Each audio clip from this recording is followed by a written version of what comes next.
Hello, everyone. Welcome to Kyron Horman Case Revisited. My name is Samantha. Glad to see everybody here.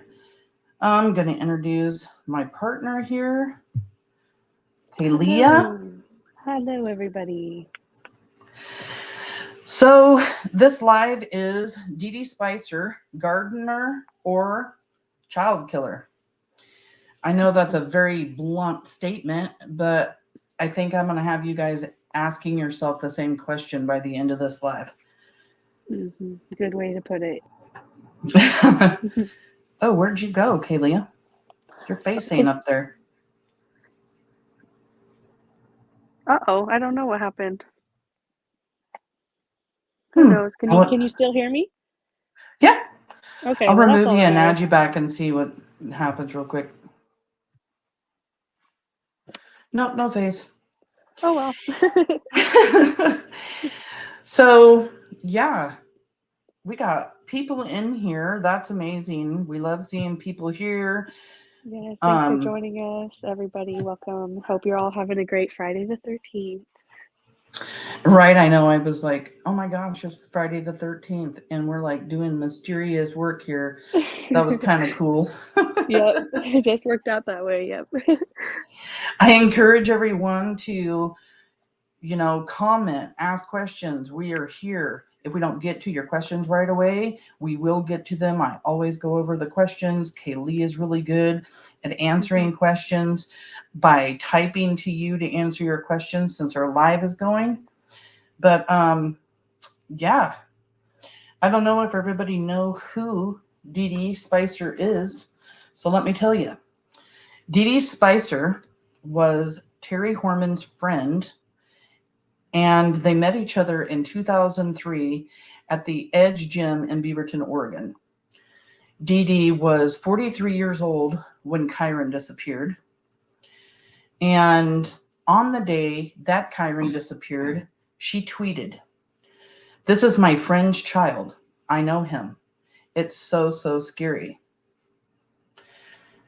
And also, C.W. Jensen, former Portland homicide detective, said that on June 4th, 2010, 3 people disappeared. Kyron Horman, Dede Spicer, and Terri Horman, all at the same time. He says, "What does this say to me? Everyone's connected," which I think is just a huge, bold statement for, a homicide detective to say, which he has made several statements in this case. Mm-hmm. Yep. Yeah, I think it's telling too, especially when somebody with qualifications such as them, they have the experience to make these statements. So exactly. So Dede started working at Westwind Farms a couple of months before Kyron went missing. That's where she was working the day that Kyron went missing. Dede worked for Jean Vaughn and was interning with her before finishing up her internship with Miss Hawkins Smith at Westwind Farm Studio. Vaughn hired RS Landscaping Maintenance, which is Rudy Sanchez's landscape company. And you might recognize that name. Rudy was the landscaper that Terri hired in fall of 2009 to work at her house and allegedly hired him to kill Kane in the murder for hire plot. So Dede and Rudy worked at the Vaughn's farm at the same time, but Dede claims that she never met Rudy. Yeah, that's too coincidental for me, especially in a coincidental filled trifecta relationship that goes on here. That's just one. And how coincidental does it have to get that, yeah, that they all, that Dede and him work together? It's just too much for me. Well, and if you look at it, there's just already so many coincidences, and then that too on top of it. Like, I don't know that it's been 100% verified or not. This was at the end of like a Blink on Crime interview. It was kind of investigated and looked into. I saw in the deposition that Dede did in 2012, which we'll get to later. On page 44, they're asking her about Miss Vaughn and working for her, and she's answering the questions. So I know she worked for Miss Vaughn. Exactly. So, yeah, that, and I wonder how Blink on Crime confirmed that Rudy worked there. I'll have to look and see, but I'll see if I can find that out in the background here. So D Brooks is what kind of farm? So Westwind Farm was a lavender farm, a flower farm, kind of. It's mainly known for lavender. Um, the Vaughn Farm, I'm not sure about. I don't know what kind of farm that she had. So we're going to go over June 4th, the day that Kyron came up missing, and just kind of talk about what we know Dede said during an interview and kind of piece together her day, talk about her day, and so on. So at 8:15 to 8:45, witnesses saw someone in or around the Horman truck that was parked outside Skyline School during the science fair. What's important about that is, was that person Dede? Dede was brought up early in July. So you just have a person around this truck. Nobody knew who it was. Still nobody knows who was around the truck. She's supposed to be at work at 9 o'clock in the morning, is a normal day. She doesn't say, though, in her interview that she does, what time she got to work, which I actually kind of thought that was a little odd. And she describes her day as this. Dede arrived at her job at West Wind Farm Studio. She parked at the main house, left her cell phone, which was turned on, and her lunch cooler in the Ford Explorer. She went inside to the main house to check in for her assignment, and for the first time since working there, she was invited to lunch with the others at the house. There was no set time. The invitation was open-ended, and she believed, based on the timing of her project completions at the opposite end of the property, this was Spicer's customary daily routine. Her duties in preparation for this garden tour took her to the end of the grounds for the bulk of the morning near the road. Where she was working, bent over in tall grass and vegetation, is not visible from the main house. Spicer was not wearing a watch nor carrying her cell phone, and headed to the house for lunch after completing work on one section of the property. When she arrived, she was told that Miss Hawkinsmith tried calling Dede's name outside when everyone was ready for lunch.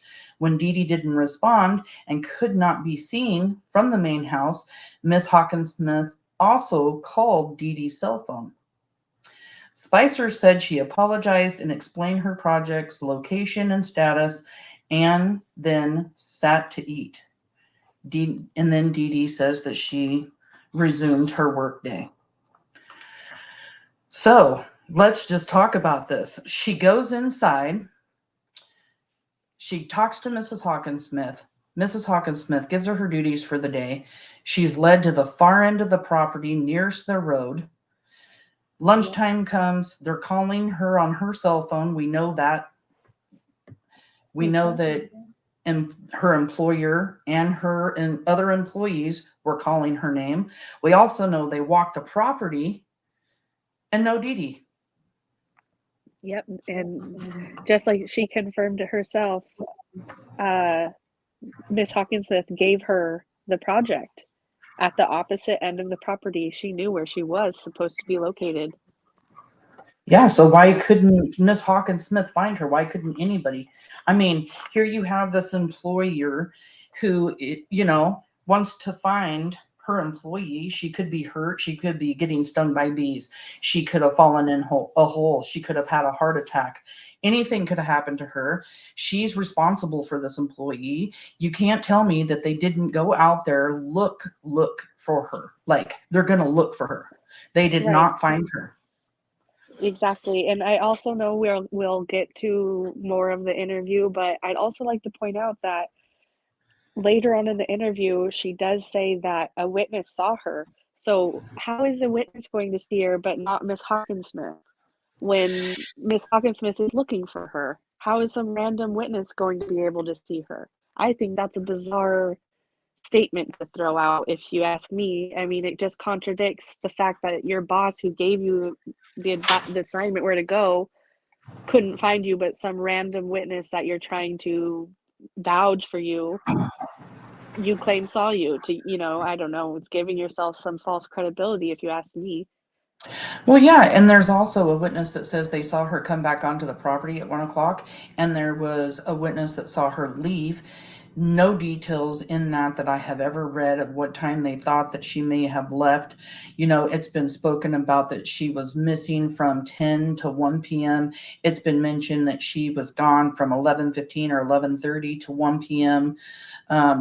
You and I had talked about this earlier because we're trying to figure out, because it's really odd that some of these times for the, what did you say on the times? It was at the beginning when she first was kind of being introduced to the media, they were saying 11:30 to 1 was her time. And then after they had released the flyers and they had said that there might have been a witness at that by the truck, they also changed the time to being from 10 to 1, which, you know, yeah, it shows me that they still are not able to verify what she's saying.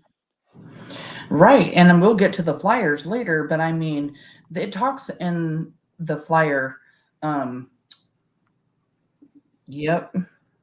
Mm-hmm. The questionnaire, thank you.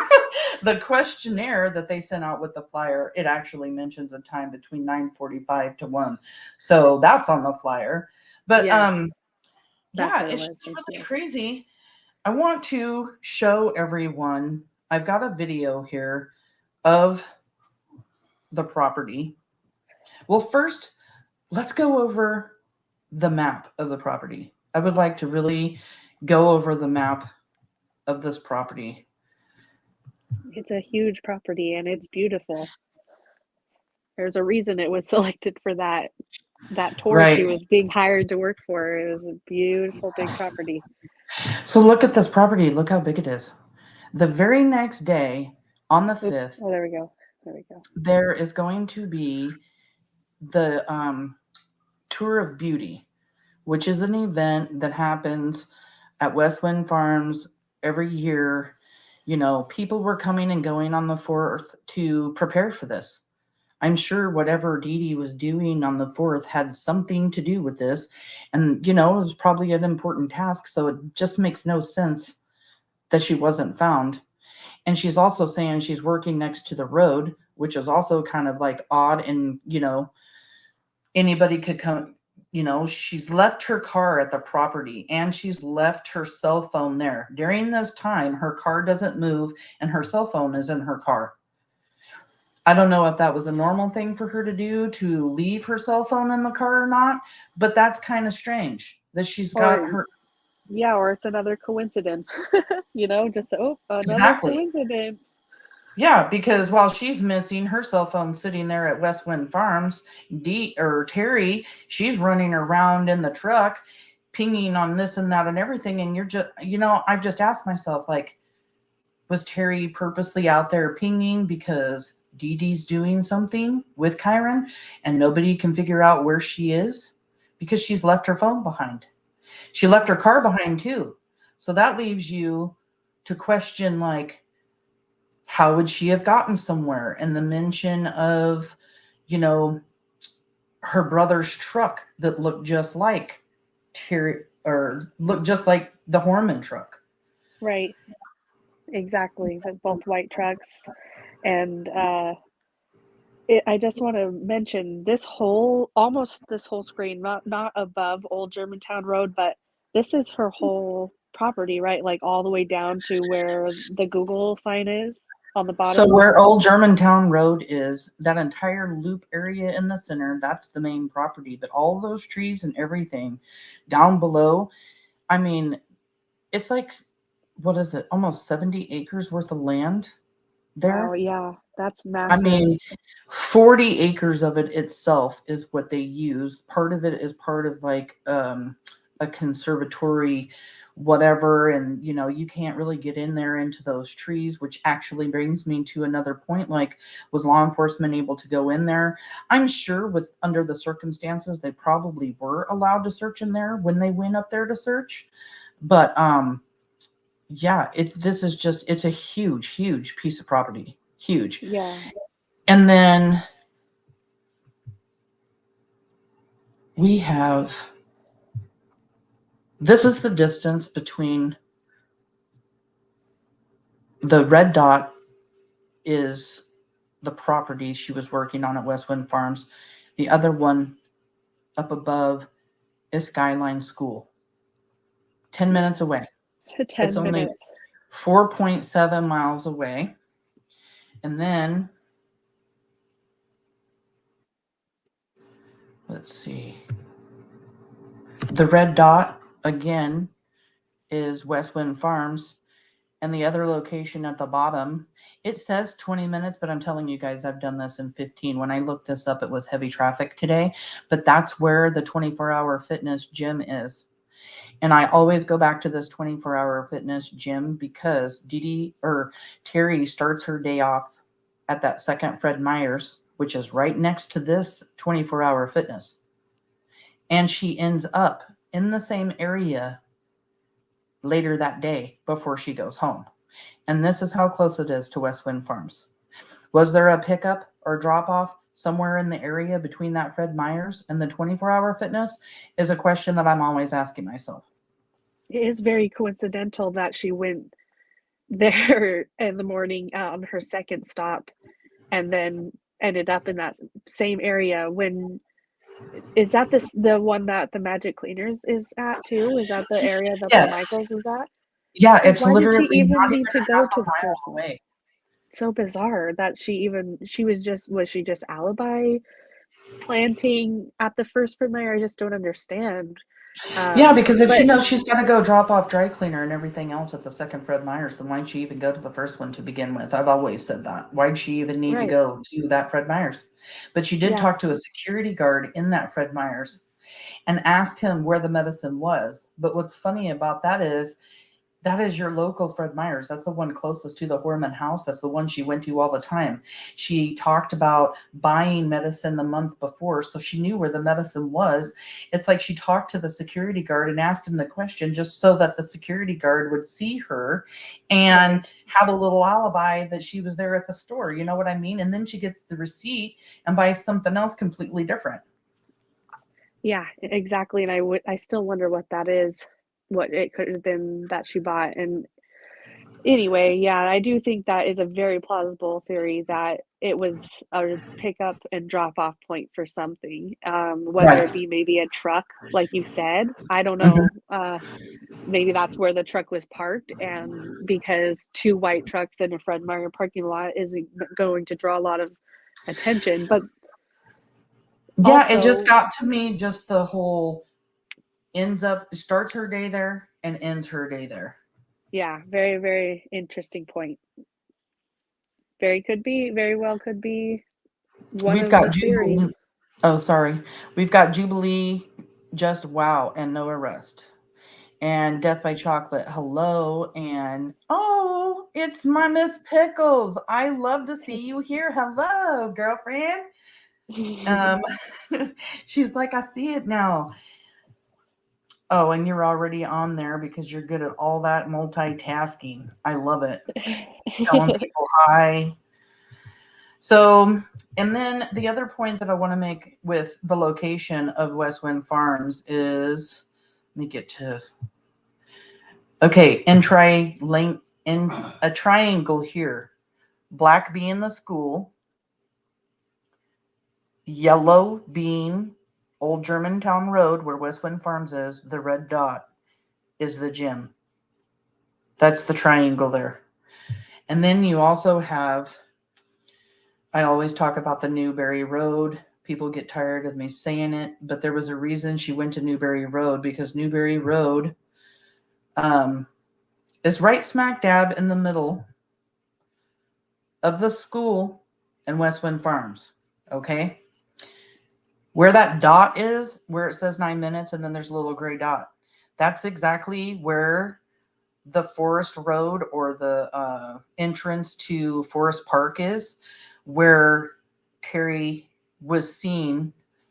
And she said she might have been changing a diaper. It's right smack dab in the middle. The other little, you can kind of see Skyline School, IBK, over to the left. It's right in the center of West Wind Farms as a red dot. So all of the rest of Terri's traveling that she did this day was all east of the school. This location, or west of the school, I'm sorry. This location is east of the school. It goes straight down to Highway 30. So it's like, could Dede have met up with her on Newberry Road, exchanged Kyron to Dede, her go down Highway 30, and then start traveling all those other roads like we just talked about? Dede doesn't have her cell phone, so no one knows where she's at throughout the day. But here's Terri pinging her phone everywhere. These are all speculations, people. We are theorizing right now, talking about things that could be.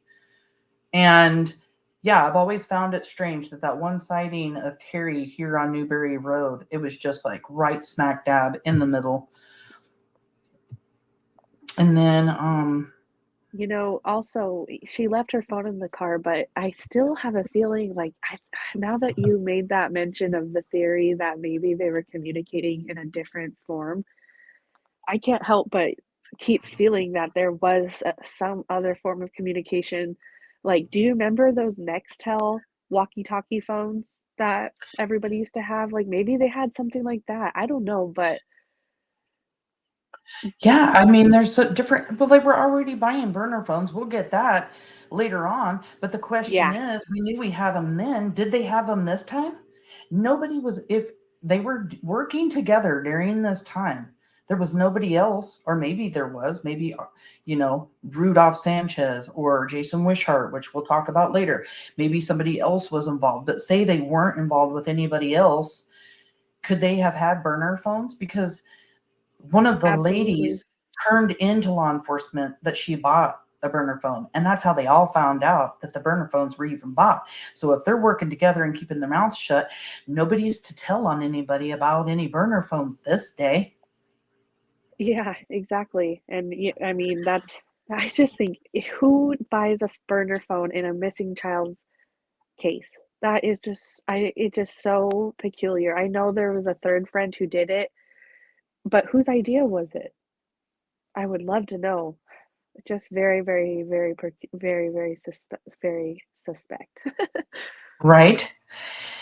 We've got, let's see, Kristen, day one, watching the news. Me too. Definitely, I was on that. We got L.K. McCain. Do you think Dede may have asked to work on the section by the road instead of the boss actually assigning her that very convenient area? Good Wow, point. yeah. You know what I just read off? That's what she told Blink on Crime. That could be lies, all of it. We don't even Yes, know. Like I said, like we're exactly. just speculating.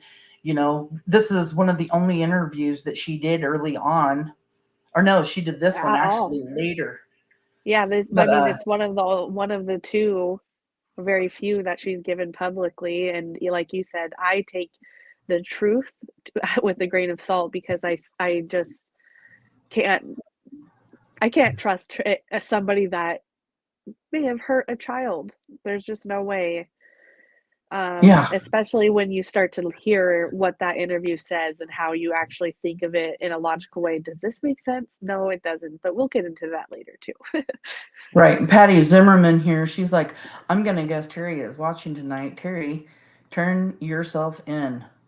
And then we got Yes, do the right Jubilee. thing. LK, very good point.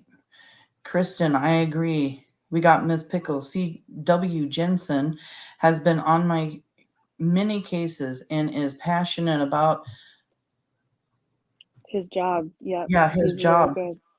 He is very good. And he's been around for a long time. He worked in Portland. I used to see him on all different kinds of cases going on. You constantly would see him in the news.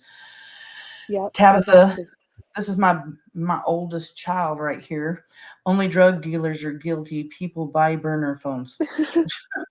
Or dealers or guilty people buy burner phones. And that's how I feel too. Like, guilty people buy burner phones, drug dealers, people that aren't, doing good things.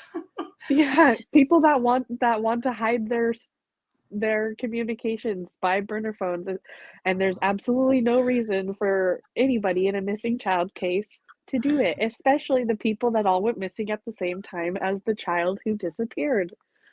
Yeah, and even Terri, when she moves down to California, her ex-boyfriend that she took the knife to his throat and everything else down there ended up saying that she had a burner phone down there. And I've always wondered, was Dede and Terri communicating this entire time with burner phones? Have they kept an eye on that? Like, law enforcement, if you're listening, I'd be keeping an eye on that, because I just don't believe that these two women did this and just completely stopped talking to each other. Like, I don't either. sorry. Yeah. We're going to go a little bit deeper here for a second. So here's the thing. You have Dede, and like I said, we're just completely speculating here on everything. But a certain person, Stacy Green, she runs a page, World Soldiers, Kyron Horman, World Soldiers. She's been doing it for 13 years. She's a friend of Desiree's. She's been on searches, car washes, fundraising, you name it. She's by her side doing everything with She's Desiree. done a lot for Kyron. She's been there Yes, since day one, and she's done a lot to keep his story alive and raise awareness. So she's a huge team player for Kyron and his family. exactly. And something recently this last year that she has started to post in World Soldiers is that there is evidence that Dede killed Kyron for Terri. Literally, she says it constantly. If Yep. anybody's gone on World Soldiers, you guys know how she goes after Terri. You know how she goes after Dede. This is a statement that has been boggling me all year long. I don't know the evidence. I don't know what the hell she's talking about, but I can tell you one thing. I don't think Desiree would like it very much if she was saying it if it wasn't true. And I'm not saying that it's true. I want to clear that up right now.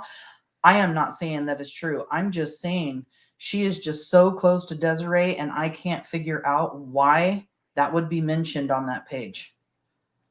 Right. I feel the same way, that I obviously can't verify this information myself. But because of all that she has done and the fact that she has been a huge Kyron advocate from day one, um, and also when asked things, she's 100% truthful. You know, Stacy Green is an honest person, and she is close with Desiree. Like you said, I have a feeling that if Desiree didn't want something said, Stacy would completely respect that. So to me, Yeah. reading between the lines, that's just what I take with that. Although I can't verify anything myself, that's just what I feel. Yeah, we got Miss Pickles saying her behavior even today screams guilty. Yes, it does. And then, oops. She said, oops. And then Death by Chocolate. Hello there, hon. How are you? This is one of my biggest fans. She is always on my YouTube station. She's always listening to the live. She's always talking into the community. I absolutely love you. I'm glad to see you're here.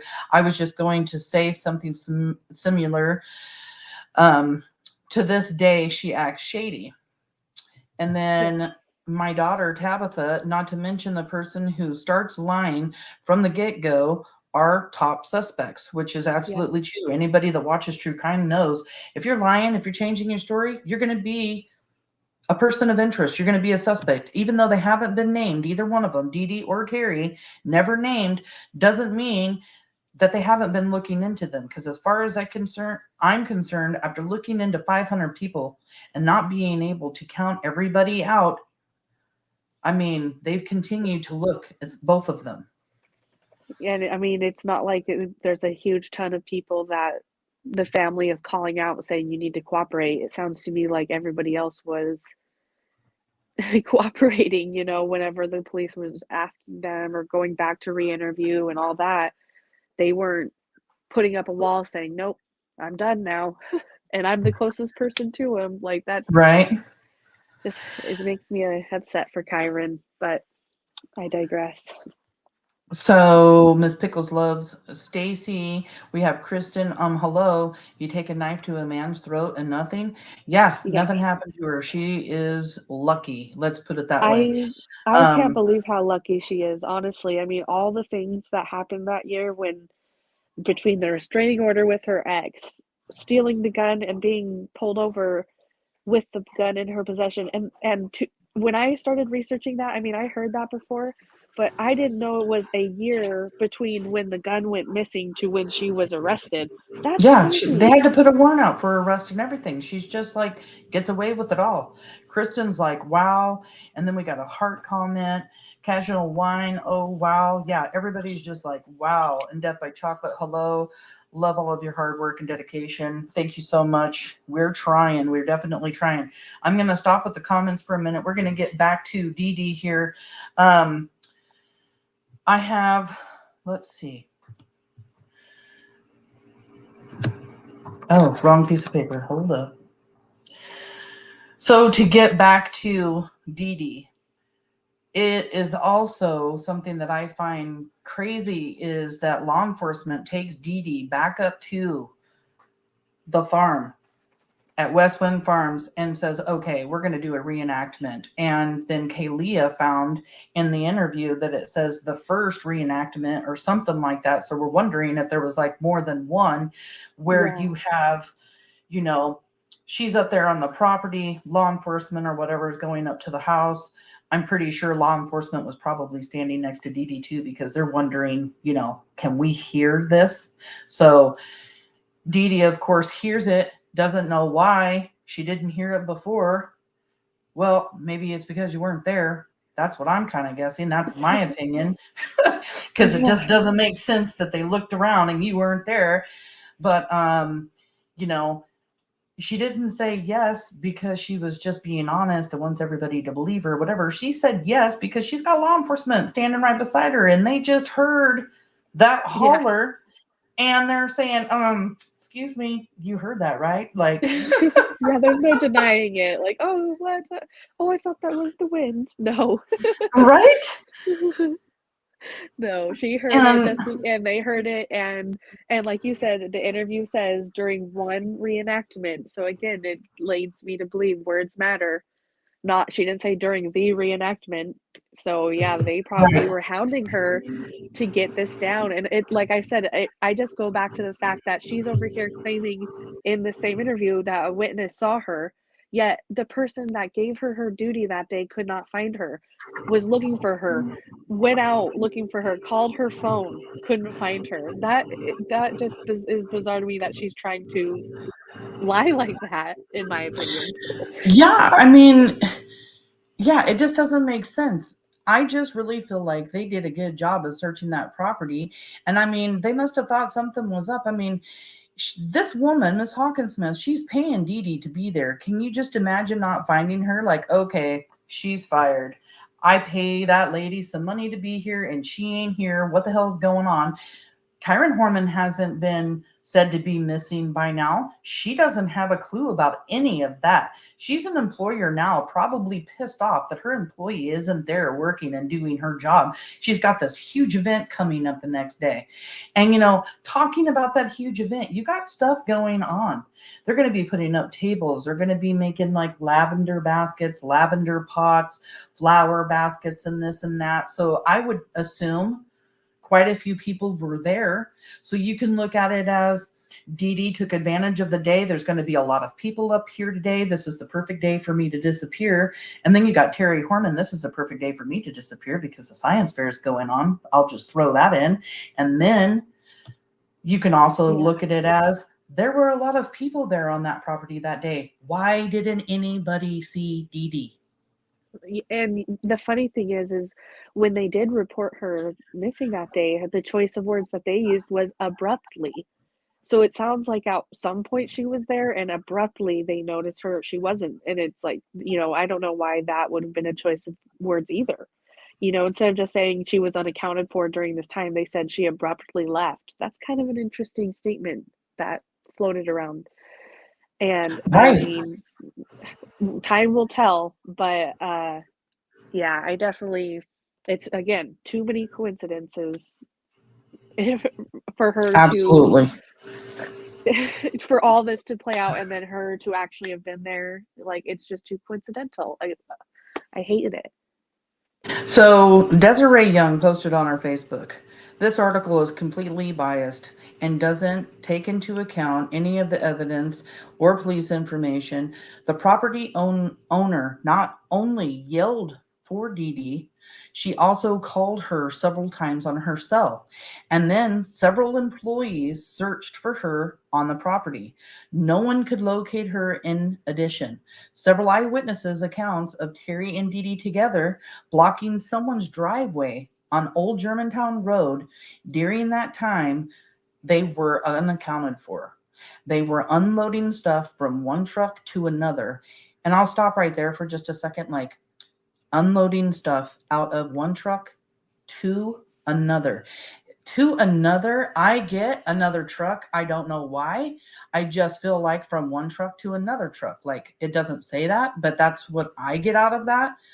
And then it says, what I get out of it too, personally. That's yeah, what I picture in my head. To give you a visual, this road is a very rural, and it was odd that the truck would block a gate to someone's driveway because they knew all their neighbors. There's more that I can't share, but suffice it to say the article doesn't say everything. And that's just very telling right there. Like, here we got another eyewitness, and there's been lots of eyewitnesses, and they're seeing passing things from one truck to another. Like, what the hell are they passing? It doesn't even go into detail, but my imagination is like, what? Shovels? That's exactly where my mind went. Shovels? What are they passing from one truck to another? Shovels, maybe potentially evidence. Yeah, like maybe bags of stuff. Bags of stuff that they wanted to have separate from whatever else they wanted, like we've discussed, that property was huge, 70 to 80 acres. Maybe the plan was to give some of it to Dede to bury on that private property. Who knows? But it definitely could have been shovels, could have been bags of evidence, or just evidence, or I mean, I have no idea. Right. Maybe the cell phone, Terry's cell phone, who knows? So I'm going to share my screen real quick because I want to show you guys a video that I did for our Kyron Horman Case Revisited YouTube channel. This channel, I think I need to mute me so that I don't echo in here, but I don't think I need to mute you.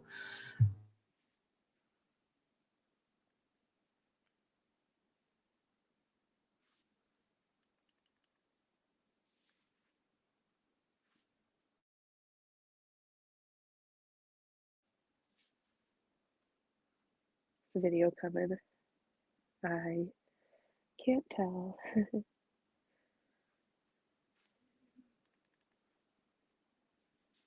Oh, here we go. Hi, everyone. I am at West Wind Farms, where Dede Spicer worked on June 4th, 2010. She started working there about a month prior to Kyron's disappearance. This is the main entrance right here to West Wind Farms. And this is the west side of the property. And Dede says on Blink on Crime interview that she was working the far end of the property close to the road. This is the far west corner close to the road. I just wanted to show you the west side of West Wind Farms.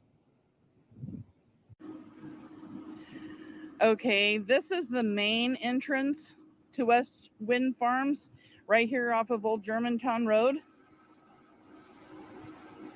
I am just wanting to clarify some confusion that there are two ways onto the property, and this is one. This is the second driveway into West Wind Farms. The house is right here, and this road kind of goes down and around the house and then back towards the east side of the property, and it's connected to Germantown Road. There are a couple more of these gates along this fence line, so at one time there actually could have been more entrances into West Wind Farms. Okay, so let's go over the property a little bit. There's 79 acres of property, and I know at one point 20 acres was made into a conservation project, and you legally cannot cut down trees in that area. 40 acres is like a quarter mile north, quarter mile east, quarter mile west, quarter mile south. A great big giant square. That's how big 40 acres is. That's the main perimeter of this area, is the 40 acres. The rest of it is a lot of woods, a lot of blackberries, and everything like that. So very thick wooded area. Okay, so this is the far east of West Wind Farms. This is the corner. There's a gate there. Never realized there was a gate here. Now, the house is right over here to West Wind Farms. Little dragonfly just touched me. And I want to just go over with you Dede Spicer. She comes to work 9 a.m. in the morning on June 4th, 2010. She leaves her lunchbox and her cell phone in the car. I don't know if she normally left her cell phone in the car, but she said that she left it in the car because she didn't want to drop her phone in the mud that day. After she shows up to work, she goes in and talks to her employer.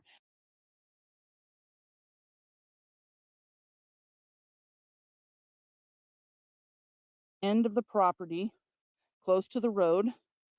This corner is close to the road. And if you go up this hill, not even an eighth of a mile, it's going to take you to Germantown Road. This is Old Germantown Road. And right when you get to Germantown Road, if you were to go north from there, not even a block is a stop sign, and that's going to be Skyline Boulevard. And then if you... So yeah, everything is so close. If she was working on by near the road, you can see it's literally right off the road. Hop over that fence, no problem, or through the gate, and she's right there on the road. Yeah, right there on the road, right there next to Germantown Road, right there next to Skyline Boulevard.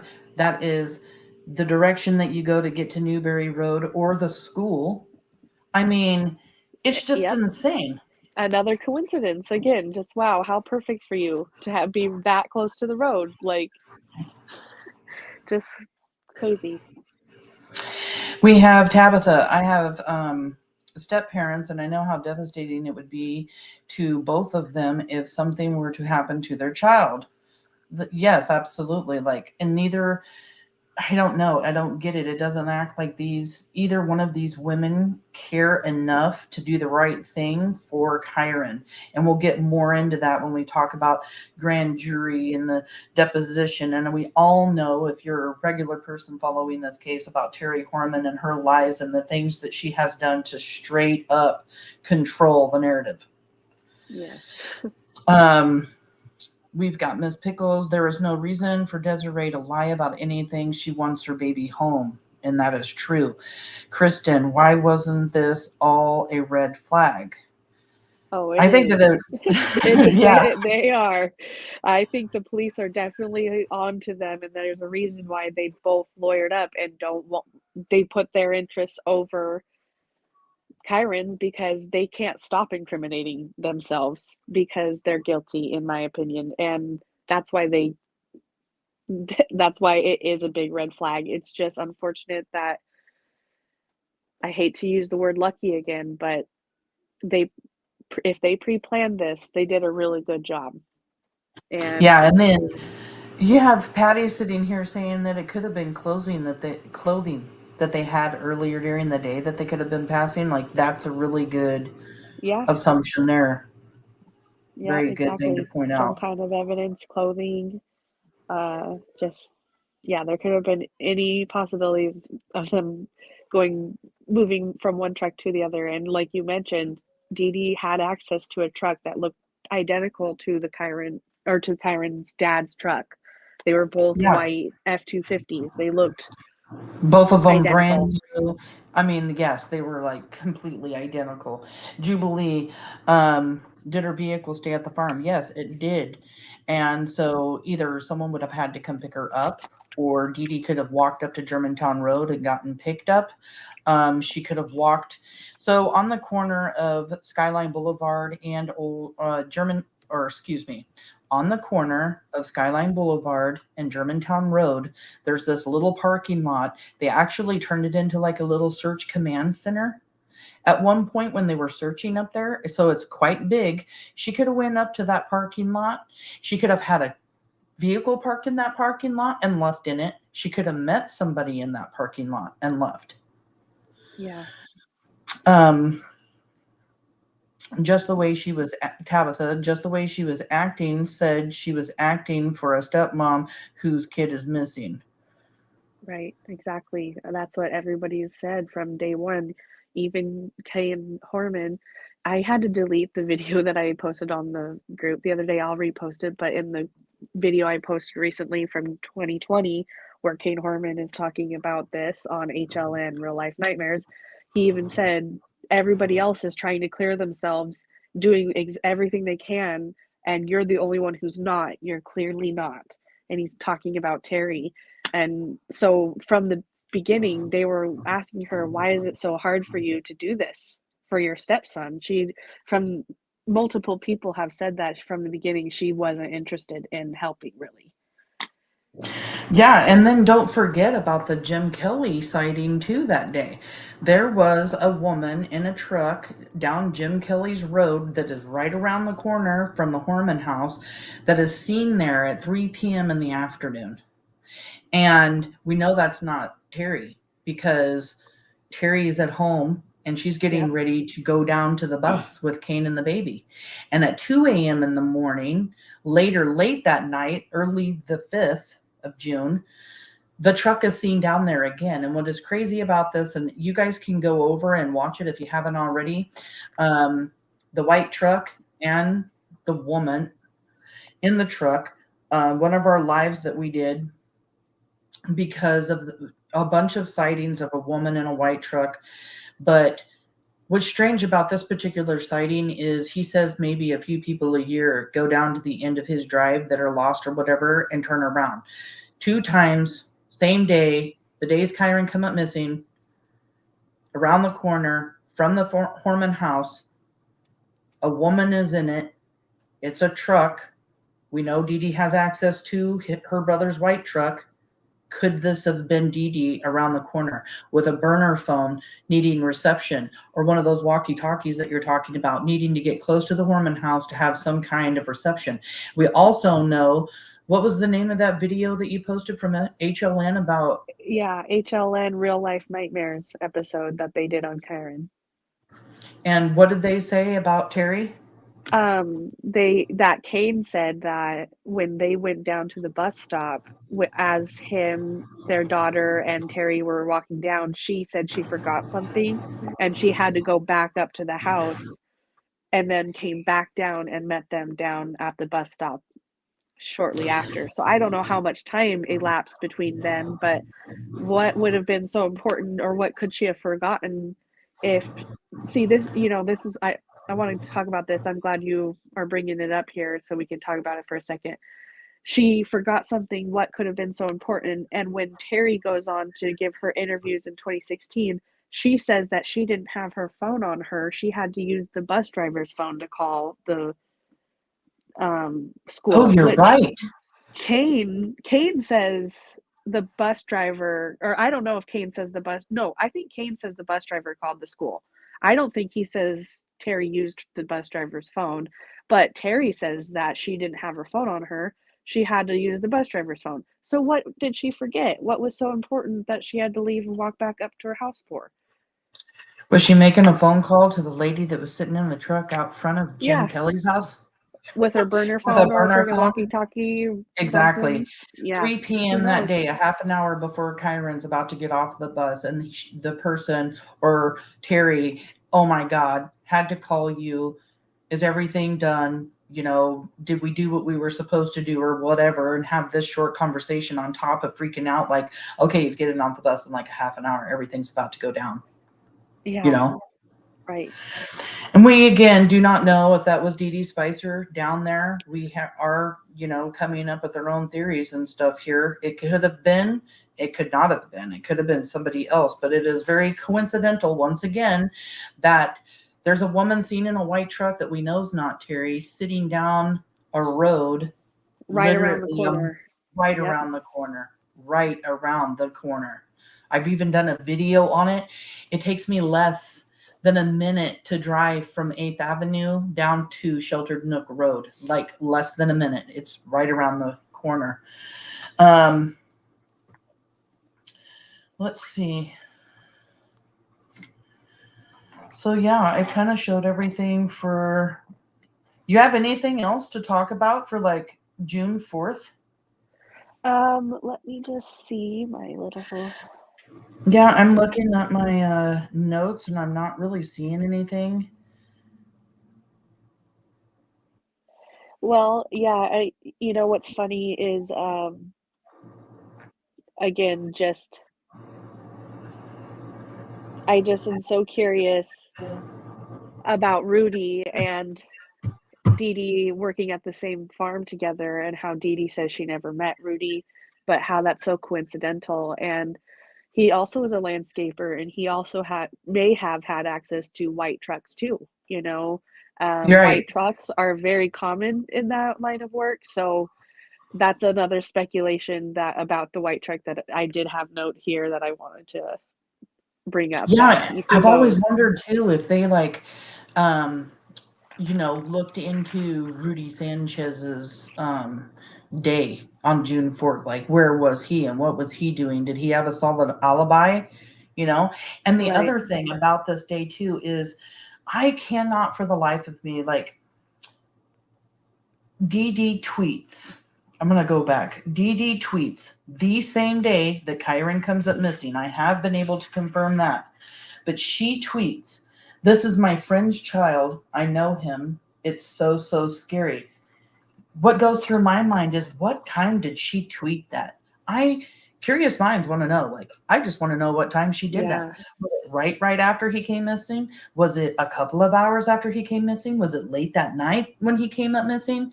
I know it was the day he came up missing, but I am so curious. If anybody knows what time that is, or you find out, like, let me know, because it's been bothering me not knowing. Yeah, I would like to know too. That is a good point. Before we move on off of June 4th, let's go through some questions here, because we've got lots of people in the live, and this is amazing. I love seeing everybody here. We appreciate you so much for being here. We've got a ton of comments, which is fun because we get to go through them and answer some questions. Let's see. D. Brooks. Why was there so many people in a complete confusion at the science fair and supposed to be the day prior? Well, I don't know if it was so confusing and so chaotic as Terri wants to claim that it is. They did this science fair every single year. I mean, it probably did get really hectic. There are lots of parents, there's lots of kids, there's lots of science fair projects. Everybody's kind of going in and out and doing everything. And I know the day prior is when all of the parents were supposed to bring the kids in with their science fair projects. That was actually the day that the kids got to talk about their science fair projects to everyone. Terri said that she did not know, that Mrs. Porter didn't tell her. She thought it was the next day. Terri did have the truck, though, on the 3rd, which I also find a little bit convenient and another coincidence. Yep. Then we got Patty Zimmerman. She probably did have her phone on her and went back to the house to ditch it so she could have the bus driver, a.k.a. the call. Oh, that's a good point. That's a good thought, too. Could have been. But see, I've heard both. I've heard the bus driver called, and I've heard that Terri used the bus driver's phone to call. So I don't know which one it is. We should find out about that. Yeah, I don't know either. Terri's the only one that I've heard say she was the one who called from the bus driver's phone, which I just think that's a weird thing. Can I use your phone to call the school? Like, a lot of times bus drivers have a radio, those little radio things that they pull down, and that's how they communicate with an emergency dispatcher that's sitting there at the bus department. That's how I remember things happening, but also I grew up before cell phones were common, so who knows? And Juju B is, that's crazy and nobody can ID her. No one can ID her. She's not up at the farm. Nobody knows where she is. Like, nobody knows. They're looking for her. They're searching for her. I mean, so much going on. So many people up there. Nobody even saw her. It's just crazy. It just did pop in my mind that I feel like I did read in the interview. I can't say for certain because I don't have the interview in front of me right this second, but I feel like I remember she said that it was something kind of common that they did have lunch, but this was the first time that they invited her like to actually come at a time or something. But here we go. For the first time since working there, she was invited to lunch with others at the house. There was no time set. She thought the invitation was open-ended, and she believed based on the timing of her projects, that's when she would go to lunch. Oh, maybe I didn't read that. I feel like I read where she said that it was not the first time that lunch was being served. So maybe she really did think like, hey, you know what? Yeah, they mentioned lunch to me, but they've mentioned lunch to me in the past and it was no big deal or whatever. And she thought she could get away with it. But this time they were like, hey, this was this is our last day before the event. Right. Let's do this together as some camaraderie, and they couldn't find her as a whole camaraderie type luncheon that they had. And something else that me and you talked about while we're on the subject, her duties in preparation for the garden tour is what took her to the ends of the ground or the end of the grounds next to the road. And then it goes on to say something about it being a normal morning. But it's not a normal morning. You're sitting there getting ready for like a big event to happen the next day. This isn't a normal morning. Exactly. It's just kind of strange how she like kind of contradicts herself, like one sentence and then the next is like a normal morning. Nope, kind of not a normal morning.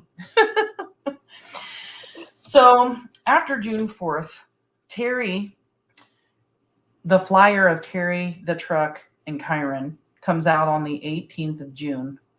And then on the 28th of June, Kane moves out of the house, taking the baby. He filed for divorce and got a restraining order after he found out about the alleged murder for hire. And what's even more crazy is that Dede immediately on the same day, the 28th, the same day that Kane moves out and takes the baby, Dede goes in and moves in with Terri for 11 days. 11 days. And you want to know something that I find interesting about that is when she first spoke with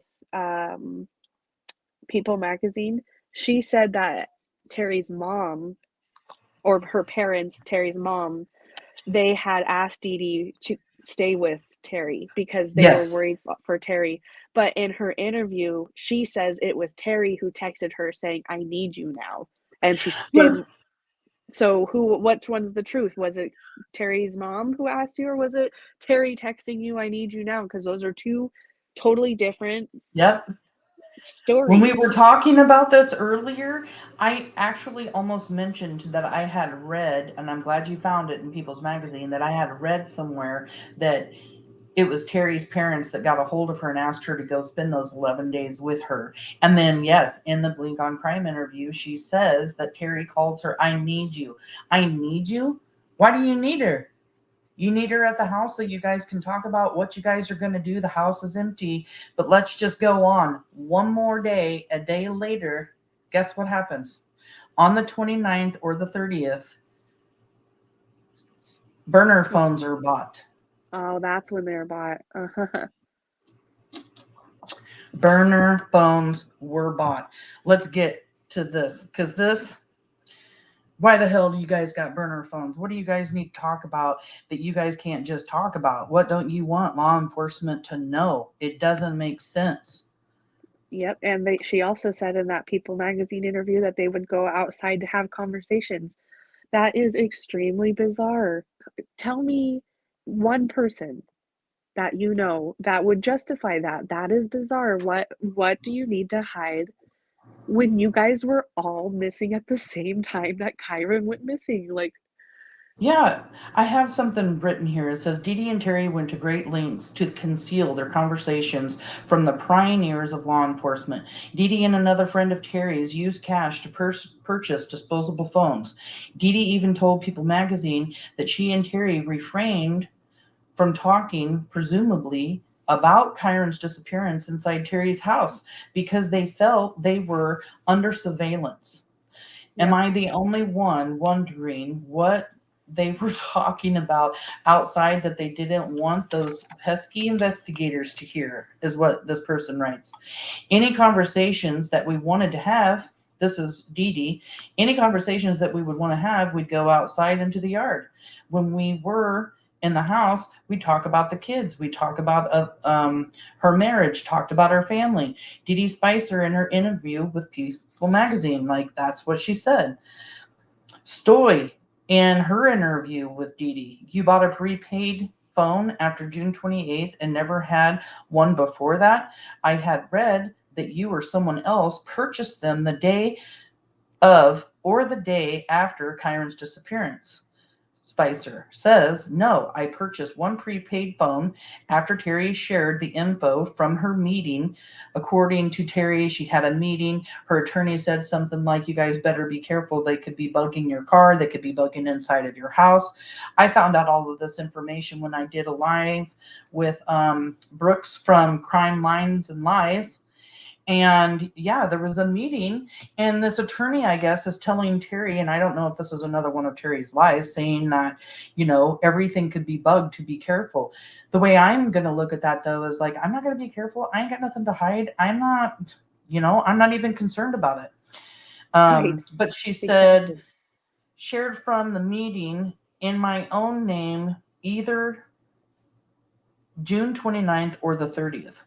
I think they were hung up on the fact that I came to her aid with no contact for so long, so they just weren't of convinced that there had to be another reason, I guess.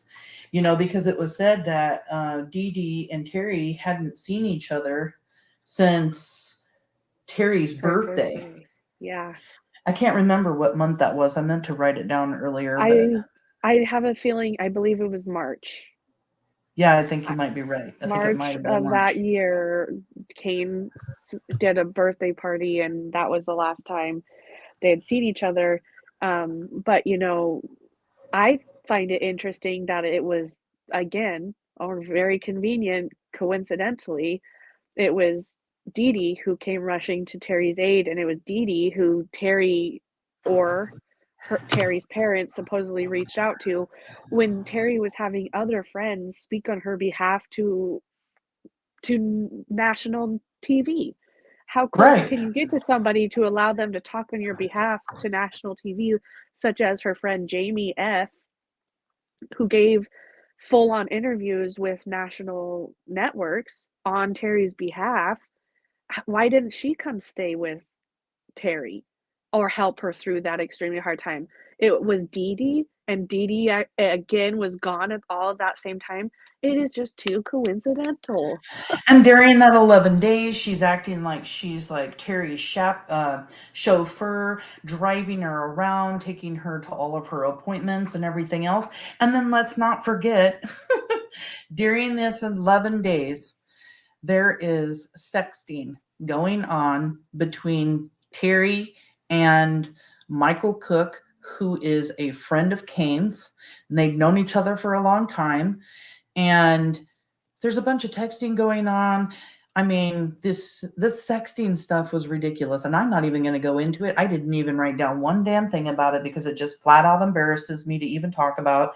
And you know, you've got the sexting going on. She's talking about being in her underwear. Her and Dede are in their underwear, and they're in their tank tops, and they're eating these cookies. They're acting like they're having some damn slumber party, sitting there, two grown-ass women, not even a month that Kyron has been missing, and they're sitting there acting like they're having a slumber party. Why aren't they beating feet looking for him? Why are they doing all of these suspicious things? Why is sexting an important thing for them to be doing during this time? And then I have my own thoughts about the sexting thing with Michael Cook because Terri isn't dumb. I think she's an intelligent woman, and I think that this was all pre-planned. And she knew, I mean, obviously she had a burner phone. Why didn't she use the burner phone to text Michael Cook? She wanted those texts to be found. That I feel like oh, absolutely. she did that because I don't know, she wanted to hurt Kane more, and so that's what she chose to do. But when confronted with that, instead of just being like, look, I was so angry that I was doing this to hurt my husband because I was, maybe I was delusional and insecure, thinking he was cheating on me. Instead of saying it like that, she just goes and says, well, he was doing it to me, so I wanted to get, I don't know. She didn't say outright that she was On the intentionally Dr. doing it. Phil show, she actually talks about how she thought it was, Michael Cook and Kane trying Yeah, to um go up against her, and like it was a plan to get her, right. some kind of, yeah, she knew what she was doing. And but the funny thing is she was sexting Michael Cook, and one thing that has been rumored about Terri is that is a way that she tries to get people to bend to her desires and her whims. And although it's not talked about a lot, in court documents it says she was sexting the landscaper too. So, although Right. those have never been made public, and I have my own theories as to why they would not want to release those texts, because they're actually evidence of actual, motive, and maybe evidence for a crime that they will present one day. And that's why we see Michael Cooks, but not the other sects that are out there. And somebody asked in the comments here, were they more than just friends? Were Dede and Terri more than just friends? That has been speculated too, that maybe Terri and Dede were sexting too, and that's how Terri got Dede manipulated under her, you know, to sexual desires is a very powerful tool, and it has been used, and people do use it, sadly. And if there is multiple evidence and scenarios of somebody using that and getting what they want because that's what they use as a tool, that just it makes me intimidated. It scares me a bit, but it Well, is she definitely messes up on speculative. the Yeah, and she messes up in the Dr. Phil interview because she says, like, I think that they were just trying to trap me into having this conversation to use against me later on. But then shortly right after, she literally says, I did this to get back at Kane. So Yeah. what was it? Did you do it to get back at Kane, or did you think that they were doing this on purpose? There she was again trying to control the narrative of this situation, where she later tells, Dr. Phil that her sexual relationship with Kane was always very sexual, and this is just something that she does to like comfort herself, I guess. Well, I don't care. You're not supposed to be doing that kind of stuff just a month after your stepson came up missing. To And you're get damn back sure at not anybody or supposed to be, anything. yeah, and you're not supposed to be sitting there having a slumber party. Yeah, right, exactly. So I'm going to play this clip. I have two different clips about the cell phones.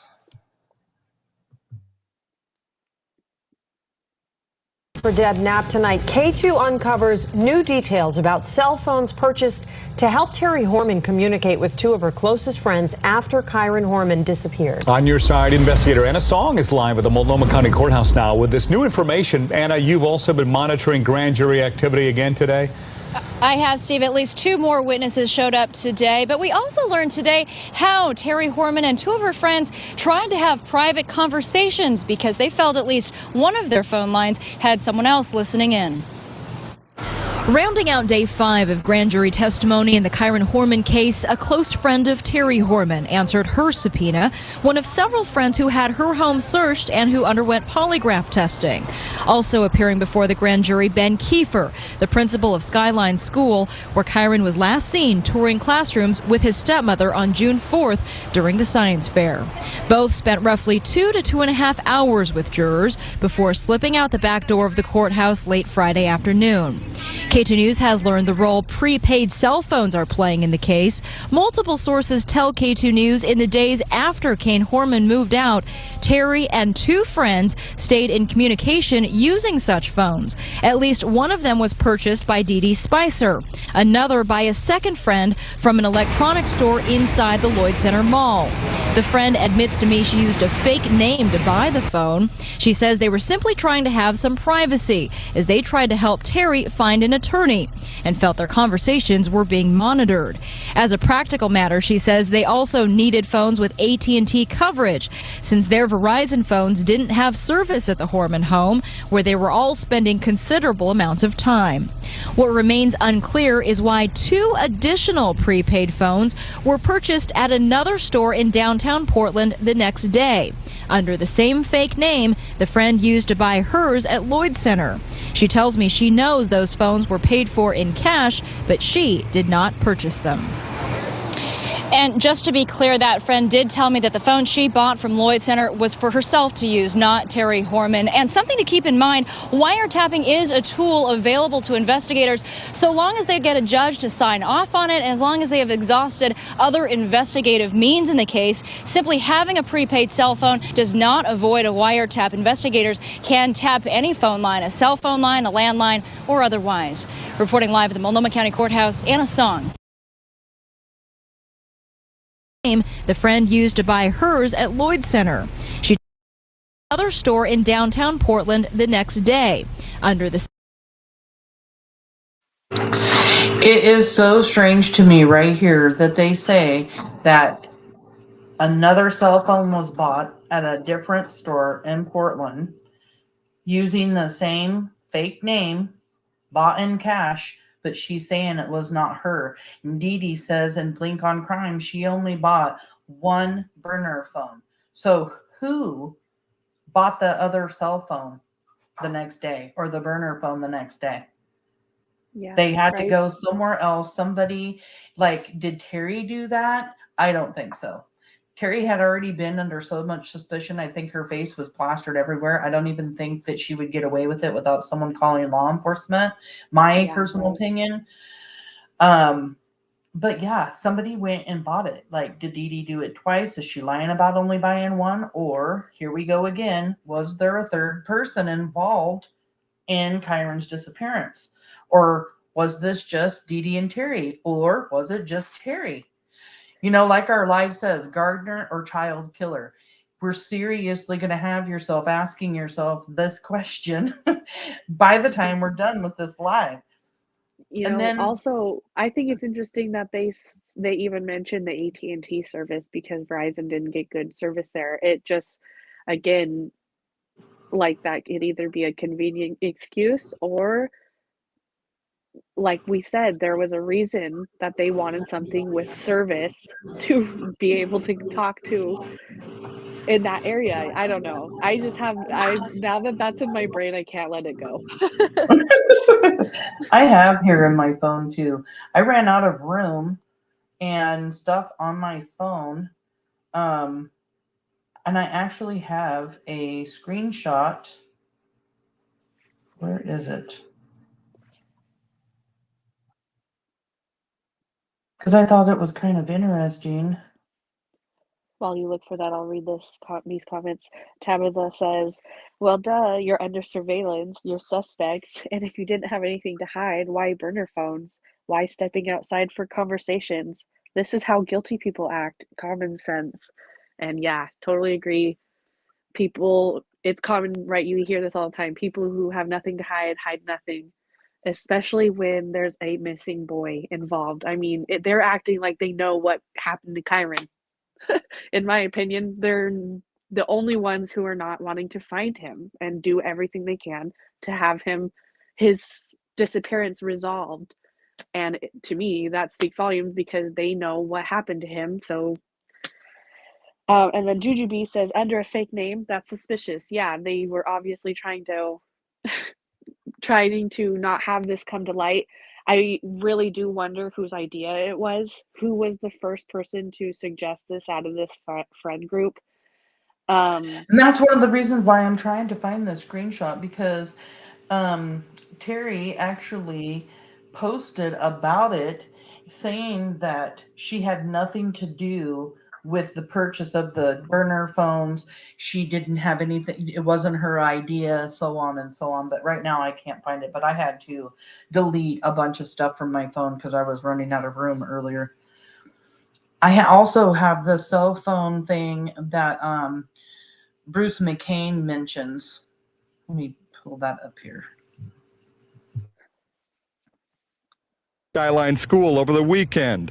3 sites searched, all have connections to another of Terri Horman's friends, Dede Spicer, a cooperating witness who says she bought a disposable cell phone for Terri after Kyron disappeared. Lawyer and former Sheriff's Captain Bruce McCain tells K2 the searchers could very well be looking for one of at least 3 cell phones friends purchased for Terri Horman under fictitious names. They're looking for physical evidence, either something physically associated with Kyron himself, any kind of tools or implements that may have been involved in his disappearance criminally, and also possibly a discarded cell phone that they'd like to retrieve and gather all the data from that. The Multnomah County Sheriff's Office confirms the searches over the weekend were tied to this case, but it would not say what searchers were looking for.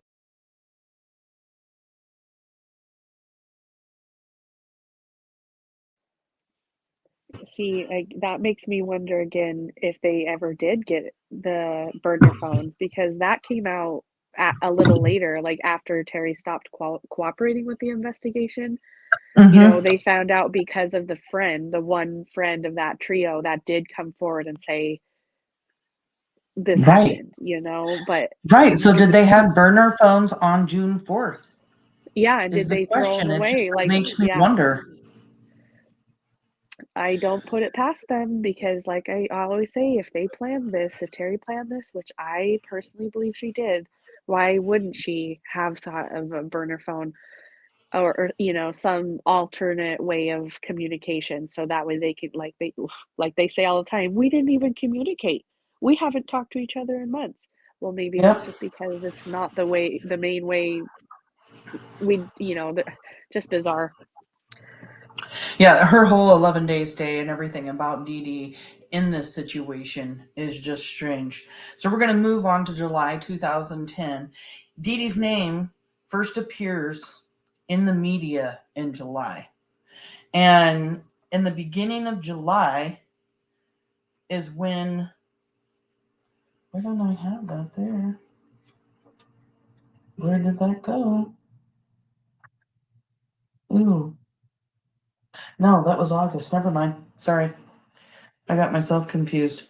So July is when her name first appears inside the media. The 15th of July, Terri moves out of the Horman house, and Dee Dee's house and car were searched in Tualatin, and police took her computer and her phone. Now, let me see this information that I have here. And then later that night, Kane and Desiree come out with some statements about Dee Dee.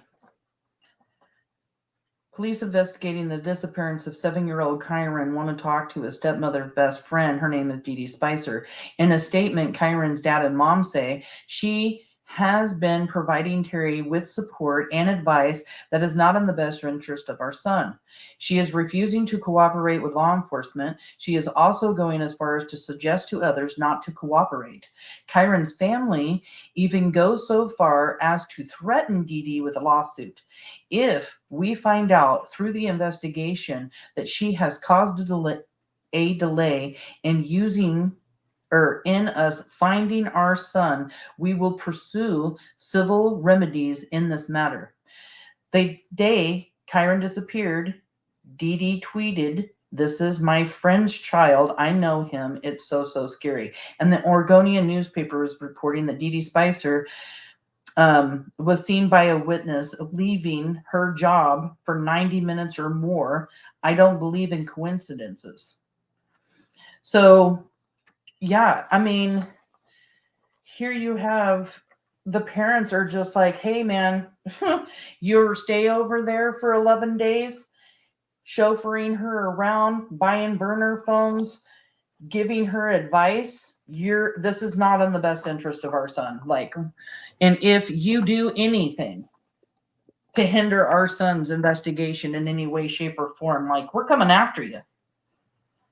I would do the same, you know, and they're exactly right. I don't know how anybody can say, yeah, they are acting in the best interest of Kyron. No, they're putting their interests above Kyron 150%. And I just want to mention Kane made a good point in one of his court filings around this time, around July 15th or so of 2010, where he was asking the judge to kick Terri out of the house because if Kyron was found tomorrow, where would we go?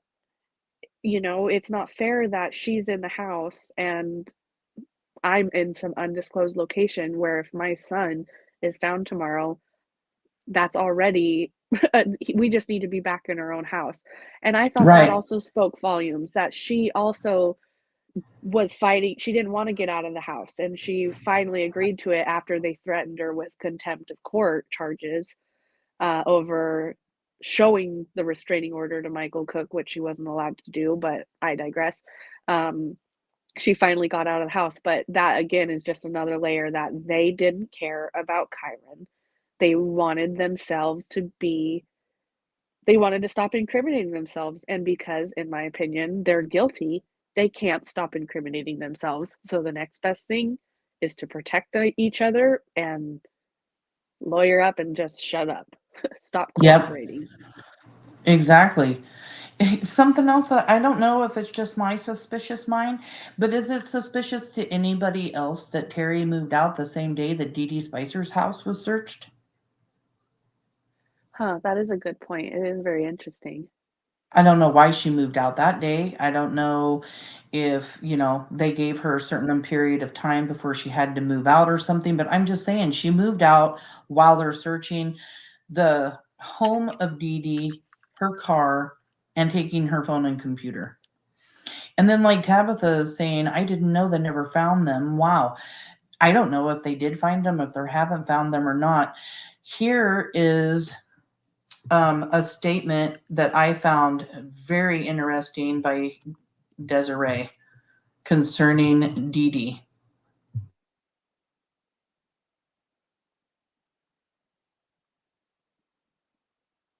Also had harsh words for Terri's friend, Dede Spicer, who they say has yet to explain her whereabouts the day he went missing. If she's innocent and she's not involved, then she needs to take an active role in clearing herself. She has not done that to date. She refuses to sit down with police. There's something wrong with that.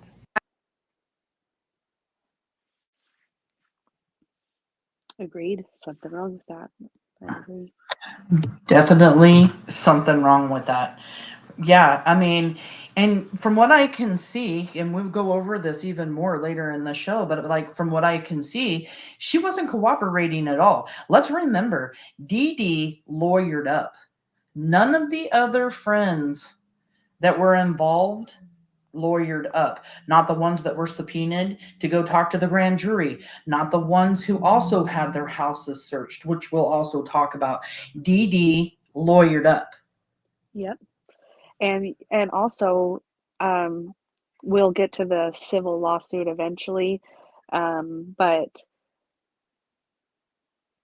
when that was dropped, Desiree and her attorney were talking about the fact that she finally agreed to cooperate, and they were mentioning her refusal all this time. So for all that time, I don't care if she was saying that she was trying to cooperate, doing everything she could. Desiree and her attorney are over here publicly saying, no, she finally is cooperating. She's been refusing this whole time, and we're optimistic that she's finally cooperating. And I mean, what kind of person does that when there's a missing child involved? It breaks my heart for Kyron that these are the people that supposedly, these are the loved ones in his life that, are over here today. Terri trying to claim that she loved Kyron so much, yet this is how they behaved all that time. It just breaks my heart for Kyron. He deserves so much more. So much more. We've got D. Brooks. The store would have the SIM number of the burner phones if they know the fake name it was sold under. The record they record all of this information, and Ellie probably already have this info and the content of the phones. Yeah, they very well. I mean, I don't know if they can have like the content of the phones. I don't know anything about burner phones, but yeah, that's a very good point. Like they could have, when they found out about it, could have went into the stores and stuff and found out all kinds of information that we're just not, privileged to. So her house and stuff, and Terri moves out on the 15th. Kane moves back into the house on July 17th. And he's with the baby back at the house. July 19th, Spicer said she was called before the grand jury, but the prosecutors never asked her any questions. So she's there, she goes to the grand jury, and she's not asked anything. On July 22nd, 3 of Terri's friends' homes and several friends took polygraph. So a few of Terri's friends and several of her friends took polygraph tests, but Dede declined to take a polygraph at that time. Let me see what information I've got here. I think it just basically says just that. We got July. In her Blink on Crime interview, she said that she declined because Terri told her that she was innocent and she failed, and she had no interest of being set up like that. So just again, a convenient excuse, instead of just doing whatever you could. Right. Also, on the 22nd, detectives with K9 went and searched the property of Dede's aunt's house along Northwest Bishop Road in Helvetia. I have a video that I just did this last week. I'm going to turn our mics off, turn my mic off, and show you the new video, and it hasn't even been put up on the channel yet, so everyone here is seeing it for the first time. Yay, thank you.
while we wait for that, I will read a comment here. Looks like Patty says, when someone is a suspect and you know you aren't guilty, you would stand on the rooftop screaming your innocence. Yep, I agree with you. That's what I would be doing whatever it took.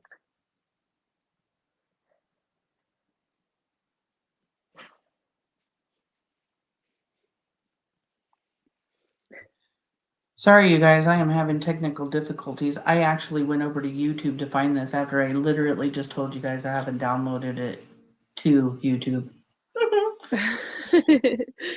Oh, that's okay. Let's see.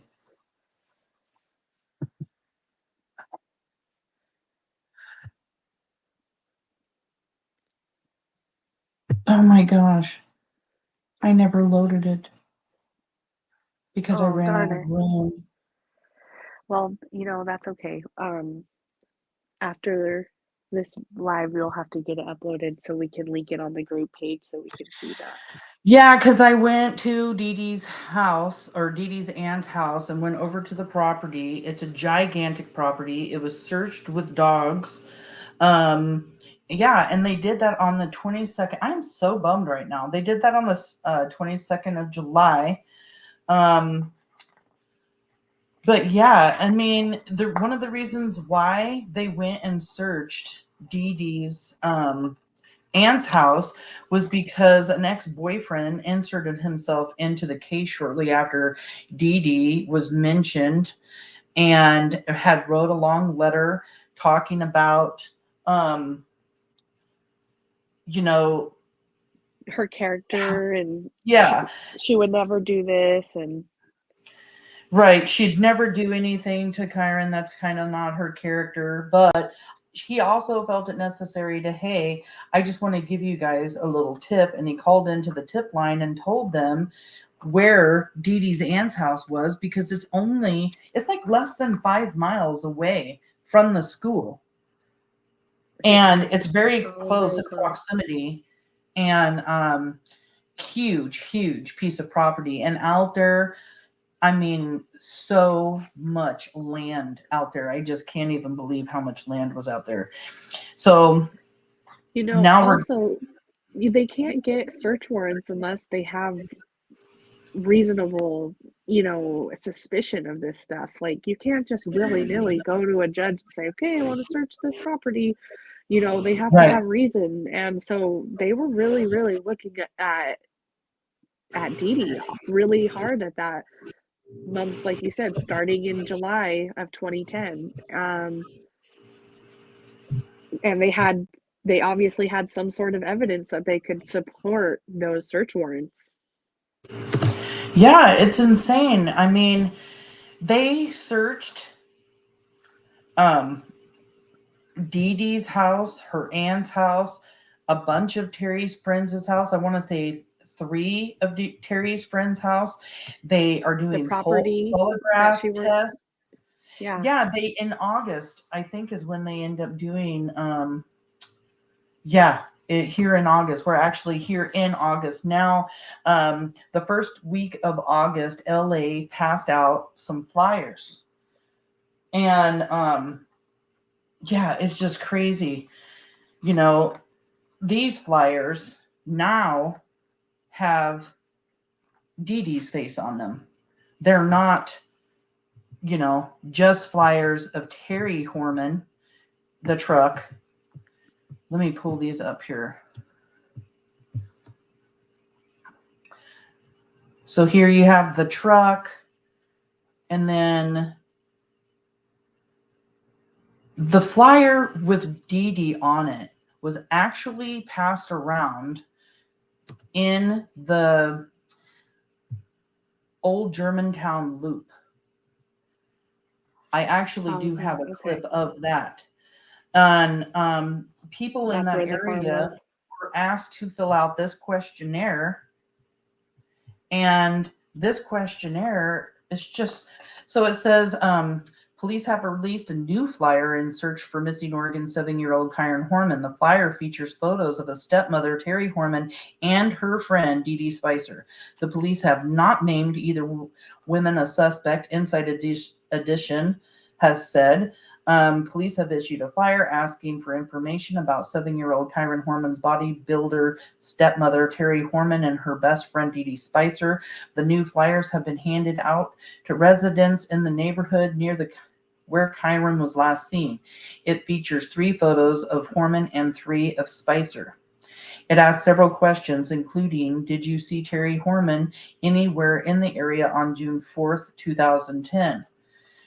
Now I have the flyer here. I printed it off. It wants your name, your address, your home phone, your cell phone, other contact information. Number 1 question, were you in the area on June 4th, 2010 between 9:45 a.m. and 1 p.m.? Yes or no? If your answer is no, please skip to number 7. If your answer is yes, please proceed to the next question. Number 2, did you see Terri Horman anywhere in the area on June 4th, 2010? Yes or no? Did you see Dede Spicer anywhere in the area on June 4th, 2010? Yes or no? Did you see a white Ford F-250 anywhere in the area on June 4th, 2010? Yes or no? Did you have any visitors on June 4th, 2020?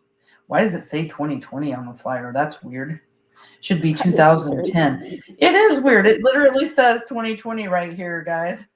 Which I actually thought that question right there is very interesting. Like, did you have any visitors? So they could then turn around, if you answer yes to this, going to go talk to the visitors that also were in that area on June 4th. What did they see? Yep. If you answered yes to any of these questions, 2 through 5, please take a moment now to expand on that with details. Is there any information that you believe would be helpful to investigators in this case? And then just pretty much feel free to use the back if you need to, if you're running out of room here. But yeah, I mean, let's just think about everything we've already said up until the very beginning of August.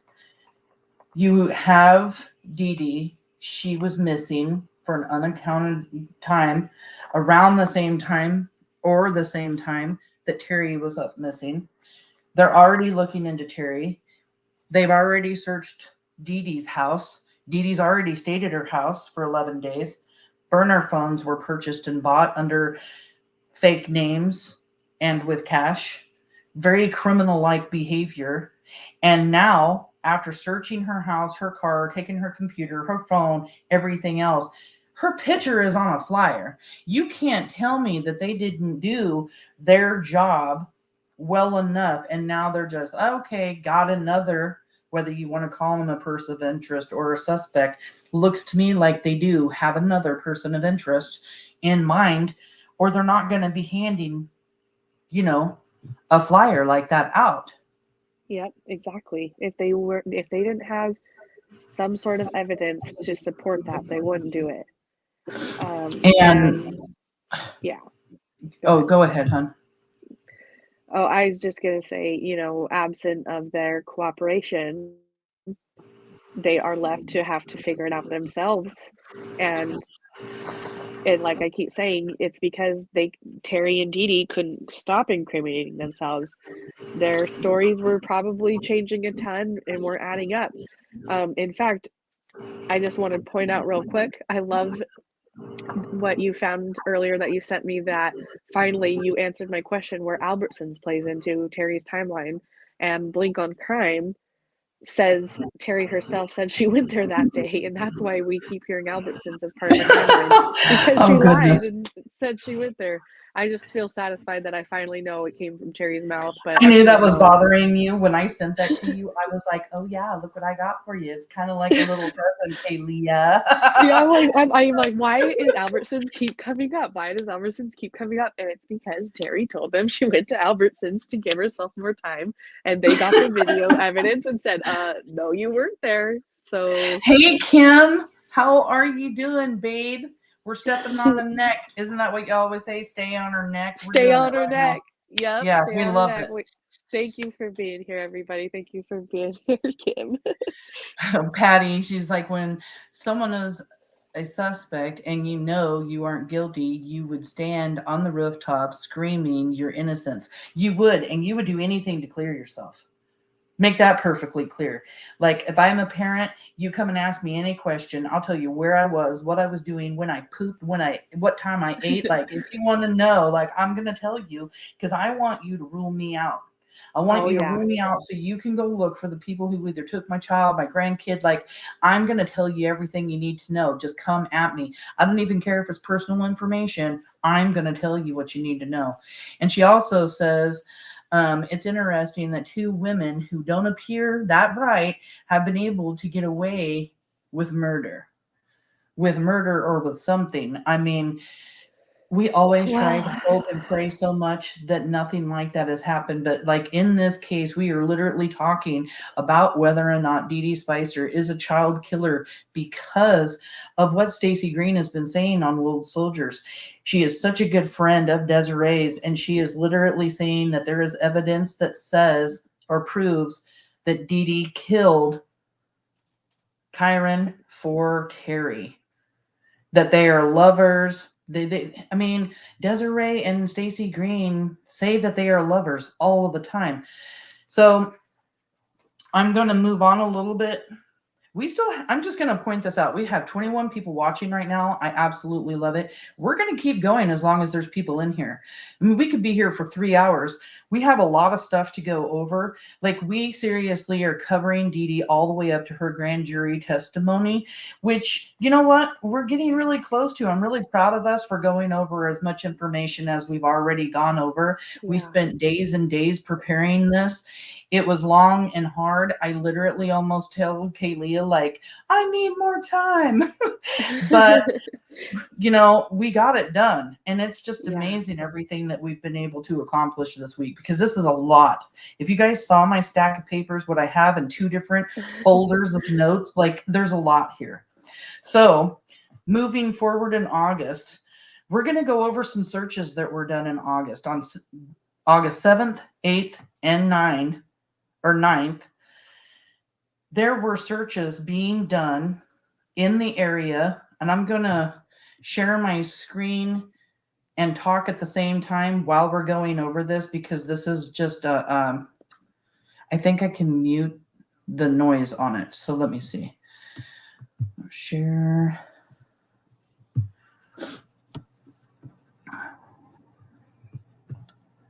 This is Old Germantown Road.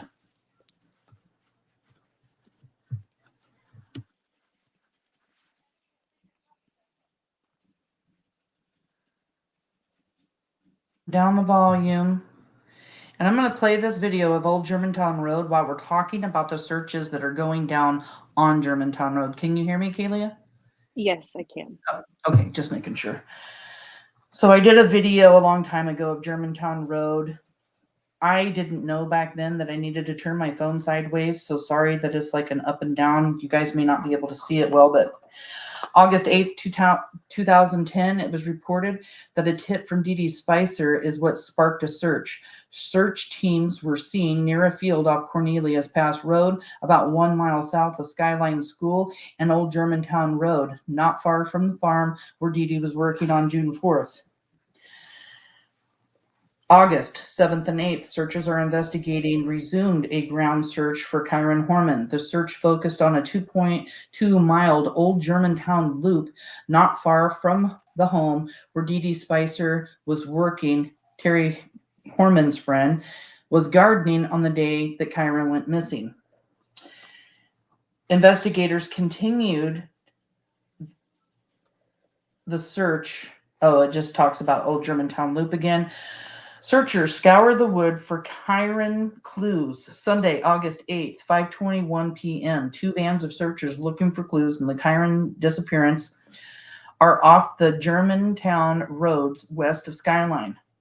We caught sight of searchers out for the second day along the roads near Skyline Boulevard. Search teams spent all day Sunday combing areas off Northwest Germantown Road.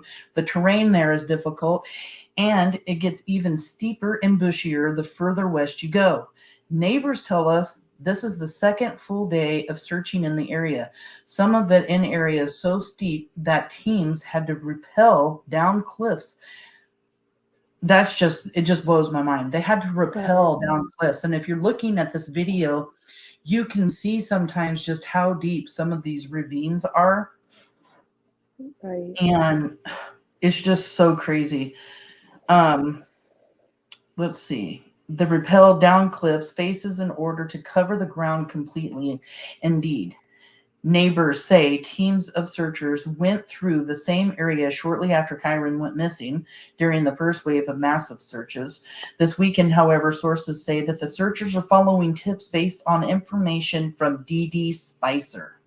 That's what's important here. These searches were because she said something to law enforcement. This weekend, yeah, interesting. let's see. Some crews were using search dogs to go through forest areas along Germantown Road.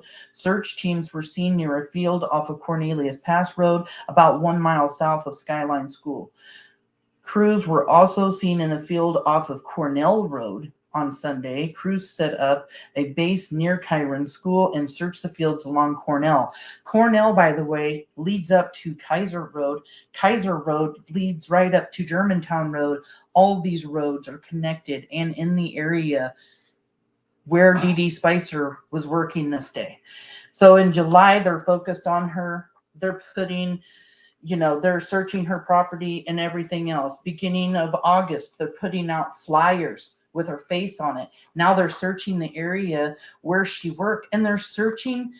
None of this stuff that I have here mentions it. Let me see.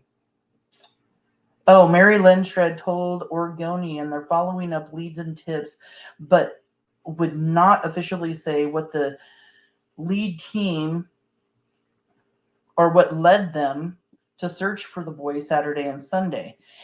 And they also searched the property there on Old Germantown Road there at West Wind Farms. So they're looking in this entire area again. They combed over this really good right after he came up missing, but they're back into this area. Like, they're really focusing in on Dede. They think, something's going on here.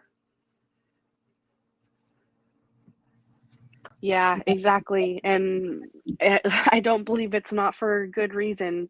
I mean, in addition to the fact that Dede stayed there, what if they did find evidence of a relationship between Terri and Dede, or some kind of correspondence, when combing through Terri's, that just reassured or reaffirmed the fact that, hey, this same person now is with her and really supporting her. So it just made them look harder and deeper. And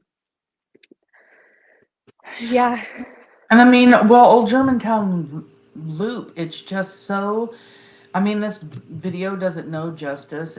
Literally, there is so much that it doesn't show. Right off of the roads are these ravines. Like they're saying, they're having to climb down these ravines.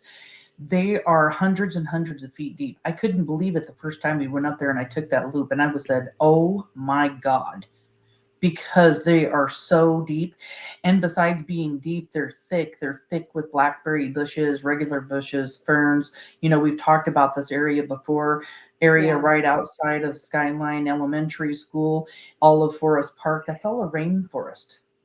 Rainforest. It's and it's very rugged, and I know it wouldn't be easy to be searching or to be out there, and I hate to say what we all don't want to think about, but disposing of a body, that would be really hard to do. We have to remember there was a toddler there too, so somebody either had to sit in the car with the toddler, or I don't know how that would have worked, but just use your own imagination of how that would have worked. I still think that what if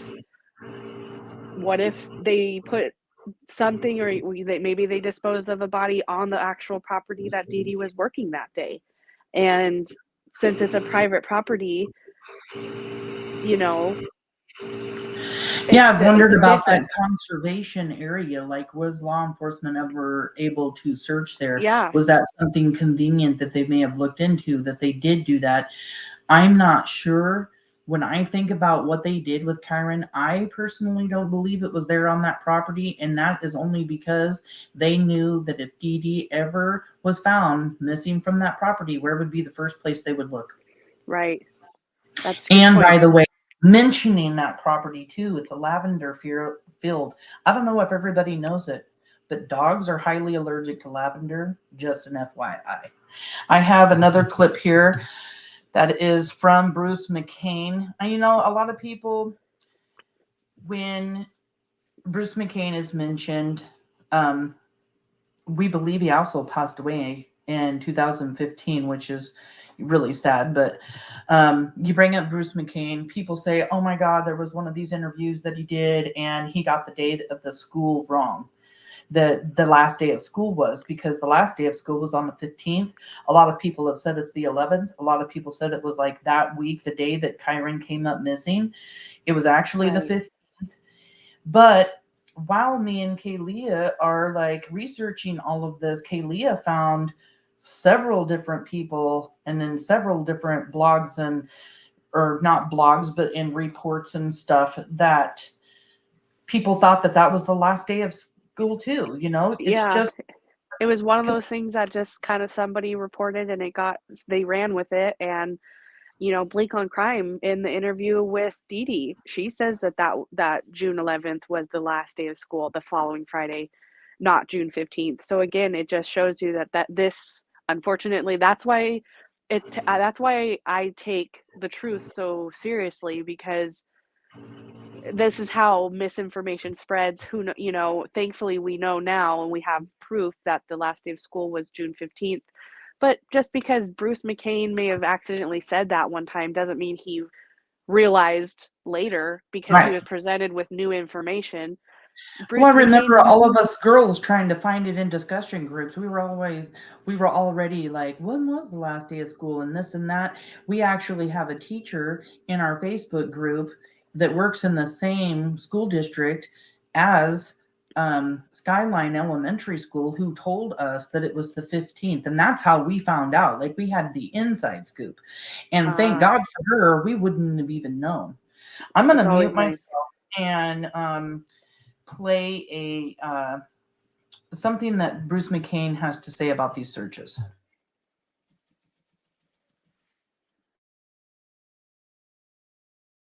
Joining us now from Portland is attorney Bruce McCain, a former captain with the Multnomah County Sheriff's Office. Bruce, good morning to you. Good morning, Chris. Let me ask you this: 2 new searches this weekend. So what is behind these searches? What are they looking for? Well, again, we should not confuse these weekend searches with the ones that were happening 9 weeks ago. The initial search, of course, was a massive search and rescue looking for a presumably lost and alive 7-year-old boy. This is a different type of search. This is going to be a forensic search for physical evidence of criminal activity. One of the clues, of course, is going to be the spacing of the searchers themselves, what they're looking for, and what we just heard in that last report is that it does look like the grand jury process is starting to squeeze some critical information out of people that may have been reluctant to tell investigators without the power of a subpoena. Is that the reason why this friend Dede Spicer was able to come forward now with these tips at this time, the grand jury process? Well, as we talked about before, Chris, on this very program, Dede Spicer was not reportedly very cooperative with the investigators. But when you put somebody under oath in a grand jury and a penalty of perjury, and perhaps even with the threat of additional prosecution for their own criminal conduct, that tends to squeeze information out. So it looks like Dede's opening up. And again, these investigators, this is not a search and rescue. This is a forensic search for criminal evidence, more than likely something very specific that Dede told them about. And it could even very well be one of these untraceable cell phones that they're trying to find. If it is a cell phone that they are in fact looking for, how could that help tie Terri to this case? Well, Chris, one of the biggest problems we've talked about before is just trying to make a connection between Terri Horman's involvement and this idea that Kyron's being stashed by an unknown third party. If they can find these phones and use the great forensics that they have now to try to find out who Terri Horman was talking to immediately after June 4th or thereabouts, that might give them a tip as to where Kyron actually may be today.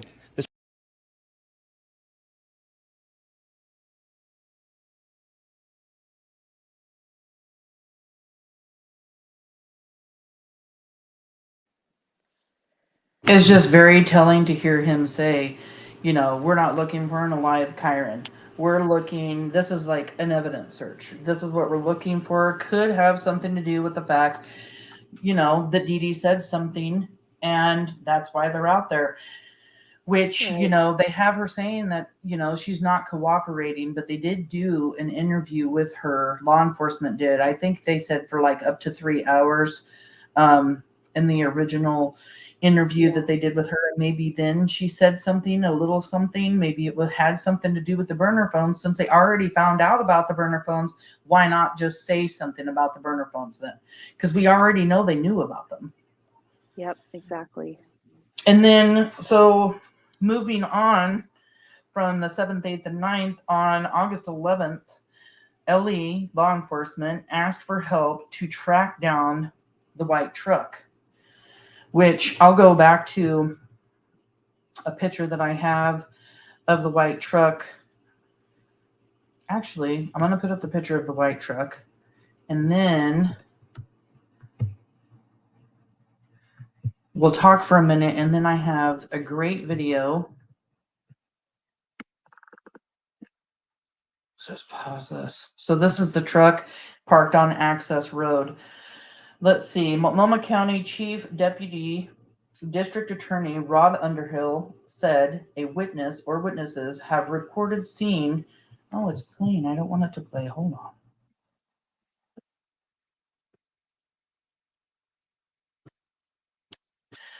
on. Witness or witnesses have reported seeing someone else by the Horman extended cab pickup truck while it was parked in front of the school between 8:15 and 8:45 a.m. on June 4th, the day Kyron came up missing. Now, we speculated earlier, was this person Dede Spicer? Authorities are seeking to identify the person or persons who may have been spotted by the truck as it was parked outside the school front fence in the shoulder of Northwest Skyline Boulevard. Someone possibly moved the truck and parked it up a gravel path in front of the school's playground while Terri was inside the school with Kyron for his science fair. Underhill said investigators want to identify anyone in or in immediate proximity to this truck. Now, I have a news clip that I took and I posted on our YouTube channel. And this reporter goes over exactly what I just read. So you're going to get way more of a visual. But what's up on the screen now is the front of the school, a truck parked in front of the school. And then further, you can see it parked further up this gravel road, which they call Access Road. And when you get up to the top of that road, there's a little chain gate that leads you onto the soccer field. So let me remove this. I'm going to mute me and share my screen real quick.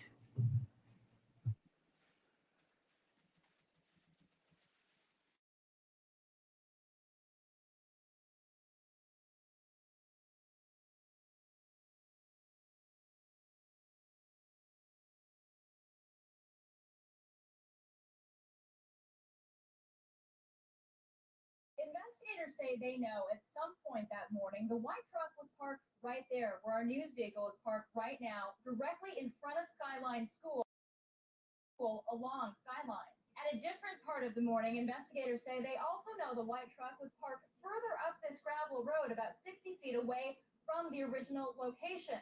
Well, where does this gravel road go? We wanted to know. If you follow it around the corner of the school, you get to a path that is alongside the playground area of the school, and this path leads up to a side entrance of Skyline School. And just so you get the full perspective, anybody that was up here on the main grounds of the school for the science fair wouldn't have been able to see anything that was happening down below, not the white truck and not the gravel road leading up to the side of the school.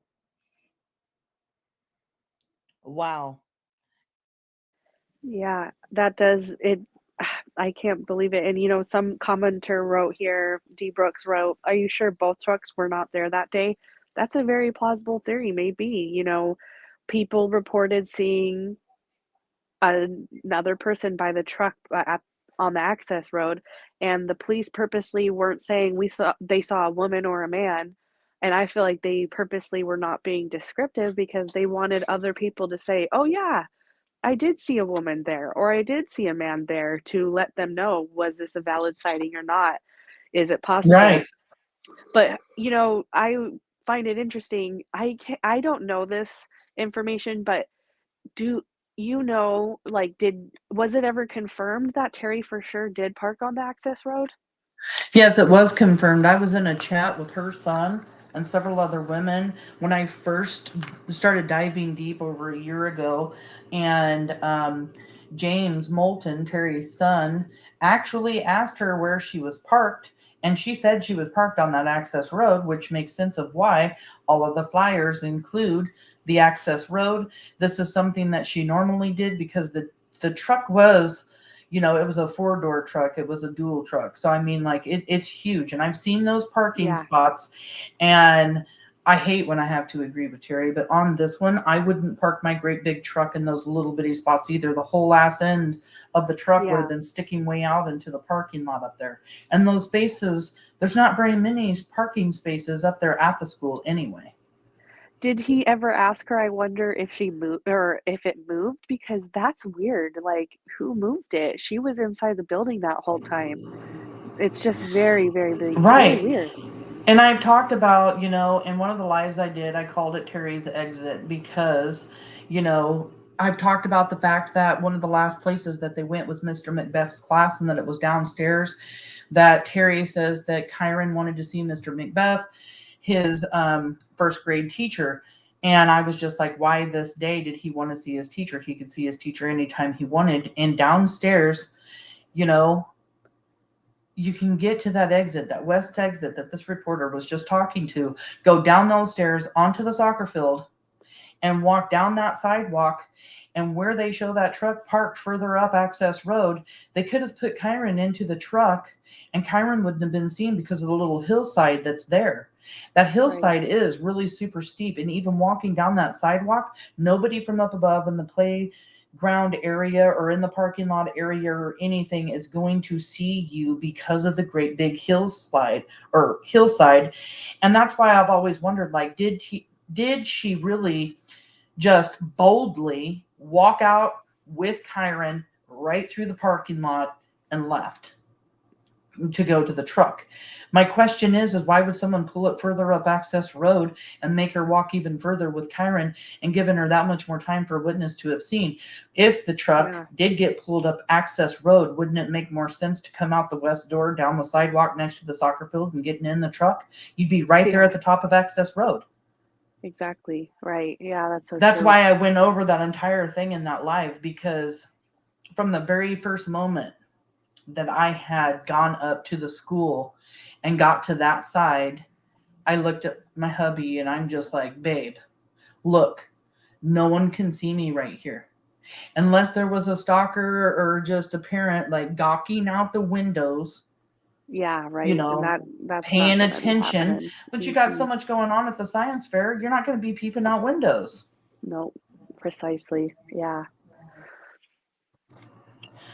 So on the 17th, Dede does her interview with People magazine.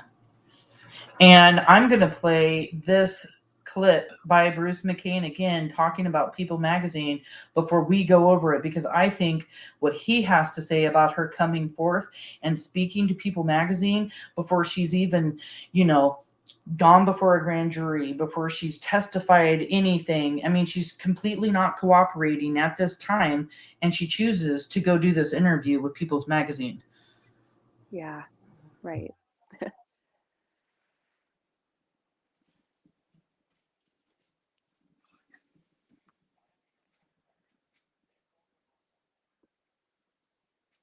Now in Portland is attorney Bruce McCain, a former captain with the Multnomah County Sheriff's Office. Thanks very much for being with us again. Appreciate it, sir. Thank you, Harry. Let us talk about this now. Terri Horman's friend, Dede Spicer, tells People.com that her friend Terri did nothing wrong, that she herself never left that property the day of Kyron's disappearance. What is your reaction to all of this information? Well, here it's kind of interesting that Dede Spicher would tell her story to People magazine, but yet she's unwilling to tell it to the local community here.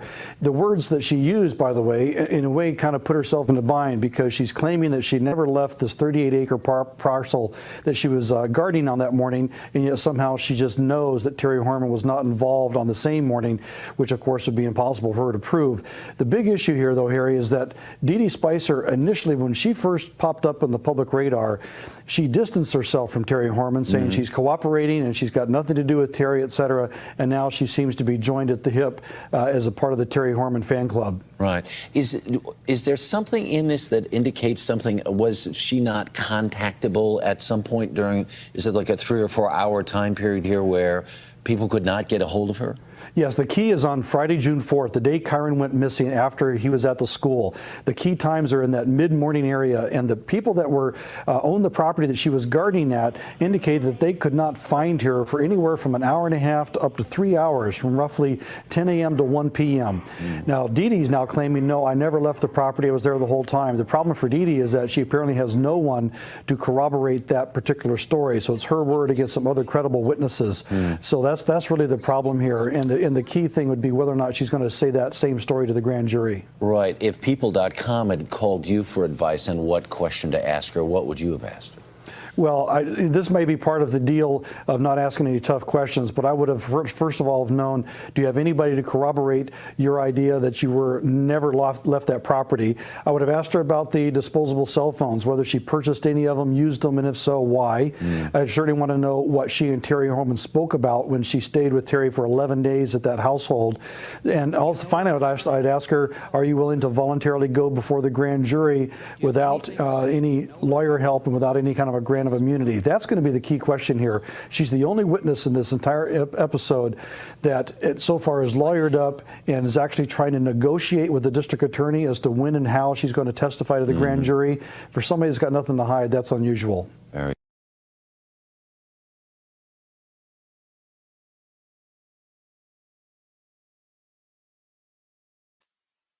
Yeah, the way he just puts it, I mean, he pretty much covers it all. Like, she's over here talking to People magazine, but she ain't willing to cooperate with anybody here. She's lawyering up. Nobody else is choosing to do so. She's trying to make,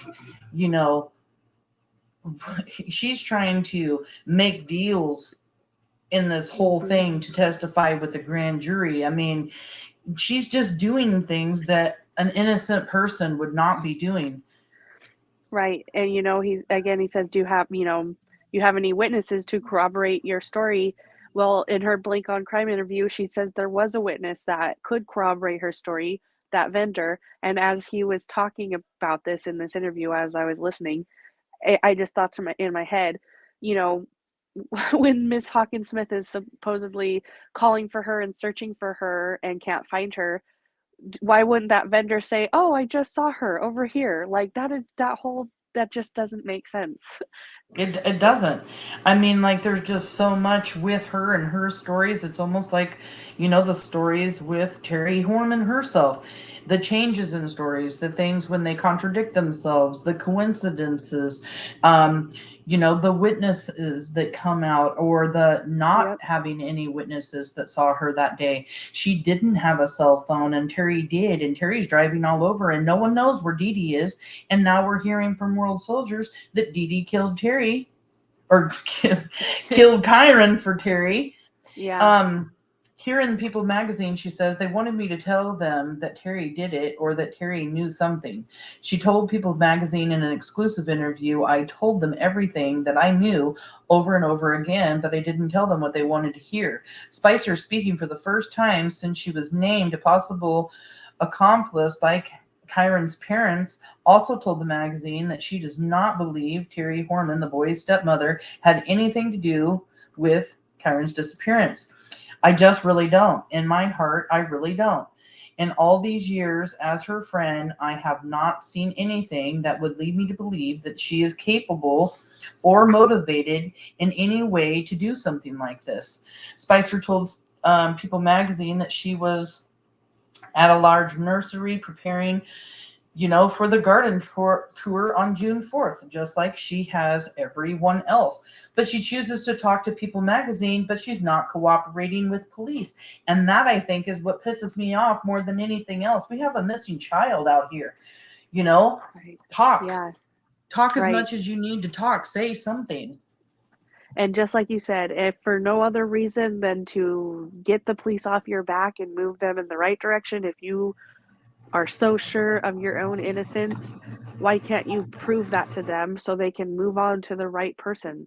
Like you're not like they have ruled out so many other people. Like I've heard Kane say this, that because of the lack of cooperation from Terri, they have to start ruling out other avenues, and it's a process of elimination. That's the way that they've been forced to handle this investigation, because the people that have the information have decided not to cooperate.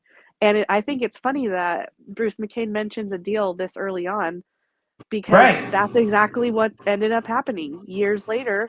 Yeah. Finally Making a deal. they had to get a deal to get her to cooperate. And who's innocent needs a deal. Right. So before we move on to August 18th and talk about Jason Wishard, which is Dee Dee's ex, we're going to go through these comments real quick because they are collecting fast. We love it. I love it when you guys give your input. I'm going to try to answer as many of these as we can. We have Kim. Great job, ladies. Thank you, Kim, so much. We've got Brooks. Did they plant anything protected? From what I hear, you cannot dig up protective species. Yeah, I don't know. I don't know if they plant anything protected up there. I just know that 40 acres is the main perimeter, which is the lavender farm, their flowers, bushes, the house, swimming pool. Like, this is a beautiful house. If you guys have never seen it, you should look it up online. It's crazy. But there is, another almost 30 acres worth of, protected trees, can't be touched. Now, I don't know if the rest of the plants that sit with those trees are protected or anything in there are protected. I just know about those 30 acres. And then we have, oh, you're so sweet. See, I didn't even know you're in here like making this, because you pay good attention to these comments, because when I start talking and I'm trying to download things, I don't multitask too well. Brooks, are they waiting for Terri to hang herself? Yeah, pretty much. The thing in this case that I think everybody needs to understand is, at this point, they do not know what to charge Terri with. If they were going after Terri, they don't know who to charge, like what to charge anybody with. Are we trying to charge somebody for selling Kyron, which I hope and pray not? Are we talking about charging somebody for kidnapping? Are we talking about murder? That you don't know, because we haven't found Kyron. We don't even know if he's dead. We don't know if he's alive. And I really think that that's what they're waiting for, is her to either hang herself, find some evidence, or find Kyron, or they're waiting for a DA that will actually make a damn decision and move forward in this case. A new voting system's about to come. We're hoping and praying that they'll vote this DA out and get a new one. And I actually think with the new year coming, we're about to see some changes, because, with the new year, we're going to have new funds. We're going to maybe have a new DA, and maybe everything will start pushing forward.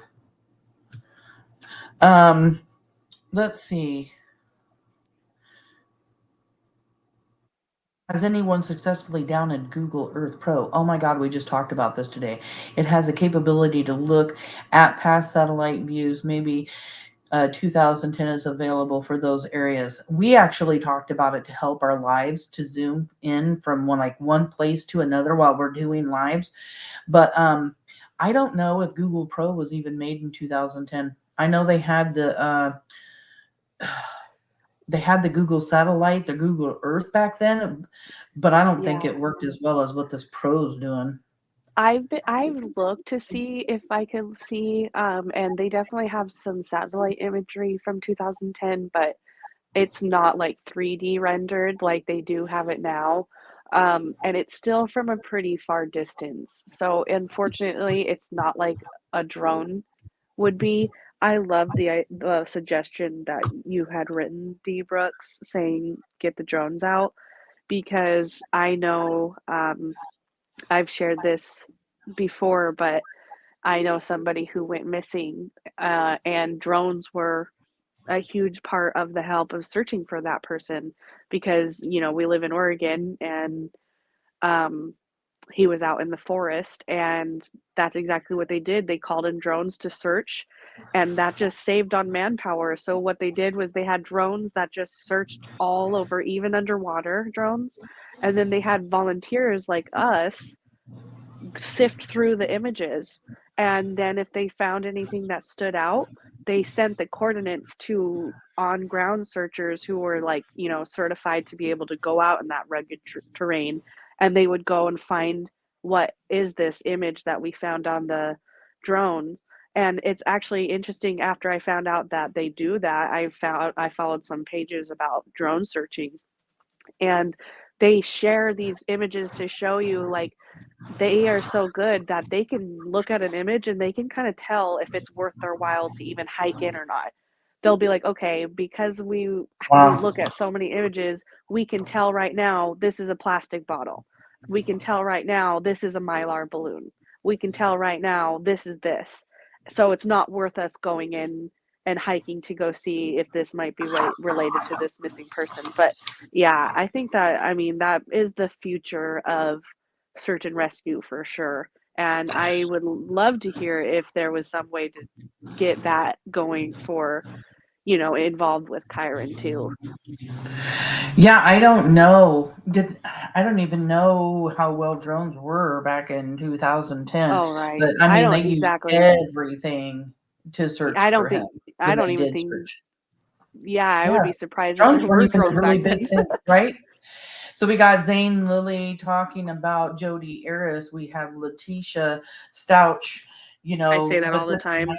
yeah, I hear people talk about Letitia Stouch and Terri all the time. Yeah, I don't know too much about her case, but I have just looked into it a little bit, and she seems a little narcissistic. She changes her story and she lies a lot.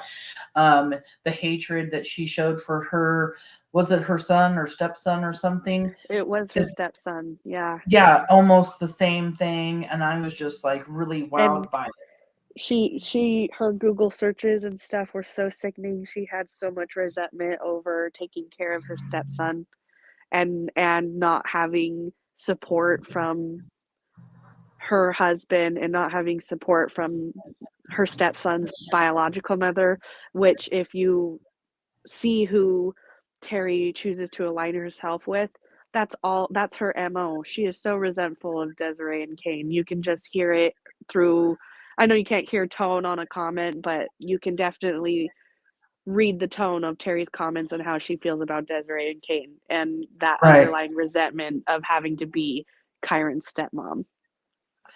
Yeah, I mean, I know she said somewhere that Terri said when she was at the gym, or somebody said that Terri told her that the day of Kyron's science fair, that she actually had plans to go do something else, but she had to go to the science fair and take him instead. And she seemed to be holding like a lot of resentment, as like she was the person who had to go do it, which she then turns around and makes it sound like she's totally pissed off at Miss Porter because she didn't know that he was doing his project and showing it and talking on the 3rd, and that it really upset her that she wasn't able to be there. But here on the 4th, she's complaining to somebody at the gym that she would rather have been doing something else and doing what she wanted to do, because we all know it's always, always, always about Terri. Yep, her image, the way that she's, what people perceive her, and that's why she had resentments, because it was hard for her, probably. Yeah. And, you know, she didn't have the same love for Kyron as she did her own biological daughter, which people You said can that. see, yeah, you can see that from all the pictures that she posts too. The only time Kyron's in any of the pictures is when it's a holiday or a special occasion, and the rest of her Facebook is nothing but her baby. So, and that's the Facebook that was taken over by law enforcement. Yep. So after her People magazine on the 17th, we're moving forward to August 18th. The day after she does the People magazine, Jason Wishard, which is Dee Dee's ex, some of the things we're going to touch here is just like super important because, you know, we've talked about the sexting and everything else. We've talked about whether or not Dee Dee and Terri were lovers. Jason Wishart was Terry's or Dee Dee's first boyfriend ever. And Dee Dee was like 41, 42 at the time. She was 43 when Kyron came up missing. They split up about a year and a half before Kyron went missing. He writes this letter. He's pretty much talking about, you know, that he doesn't feel like that she is capable of doing anything like this or having anything to do with it, but then turns around and turns into the tip line, 2 different tips, one about Dee Dee's aunt's house and the other one's never mentioned. It's also said, he says in here, I could not believe the total change in Dee Dee's personality in such a relatively short period of time because she had lost her job. She had gained a lot of weight. Never once did I see or hear her say anything mean or evil, even at the end of our relationship on or about August 1st, 2009. So, yeah, I mean, even less than a year, actually, when they split up. I am convinced today that Dede Spicer would have no part of harming anyone, let alone a little boy. I believe that she would have no part of hiding a dead body. She knows right from wrong and has good, I can't pronounce that word, basically good intentions. He goes on to say that when they split up, Dede pretty much tells him, like, you are the last man I'm ever going to be with. And there is mention in the Blink on Crime interview when Stoy's questioning Dede about some stuff. She asks her a question. Do you have that in front of you, by the way, Keely? Do you know what I'm talking about in that section? Could you read that question and her answer to that, please? Yes, let me get it right here. It's just going over like her sexuality and stuff, and I guess this is important. So in the interview, they're talking about this is moving forward a little bit. Dede eventually does testify to the grand jury, she says, for 5.5 hours in July of 2013. And so her and Stoy, who runs Blink on Crime, they're talking about this. And Stoy says because grand jury proceedings are secret and the DA, grand jurors, and state court personnel are barred from discussing the goings-on, the only person who can speak to a witness testimony is the witness. In this case, the grand jury witness was Dede Spicer. So Stoy asks her, when asked, she says, without telling me questions you were specifically asked, what would you characterize as your testimony? Spicer replies, they were obsessed with my sexuality. Was I lesbian? What were my thoughts on homosexuals? Did I ever have a threesome with anyone, with Kane and Terri, etc.? I was thinking if I were a juror, I would be like, what does this have to do with anything? I answered every question respectfully and honestly, but my takeaway is that some folks still have a hard time believing that I would rush to a friend's aid if we had not been in contact or particularly close in the first place. I responded that when your friend texts, I need you now, I got in my car and headed over there. There was never a question in my mind, even if I knew that everything that happened to me over the last 3 years would happen all over again, I would do the same thing today. That's what friends do. I also testified when it was clear that the sentiment was not shared by some, that I certainly was hopeful that they never needed a friend immediately. So she does confirm they were obsessed with my sexuality. They were asking her that. In my opinion, they probably have some sort of evidence that is the reason they're asking her that. Well, yeah, I mean, when you ain't got your first boyfriend ever until you're in your early 40s, you're kind of wondering if possibly, maybe if she had been in the closet about being gay like her whole life. I mean, maybe her family comes from a religious background. I don't want anyone here to take me wrong. My son is gay. So, you know, don't have anything against Right. you know, homosexuality. It is what it is. You love the person that you love. I don't care who you love. Like, if you But love that them, could you be got a to be with them. motive. You know, that could be a motive, that like a reason. And if Terri did use that to manipulate Dede, that just adds into all of this as a whole, you know? And what I think is interesting is whether or not somebody is gay, lesbian, trans, anything, there is nothing wrong with that. And Spicer didn't deny it or say yes in this Right. interview. She doesn't say which is not true. She doesn't go and say, I don't know why they're asking me this because I'm not. She doesn't deny or confirm.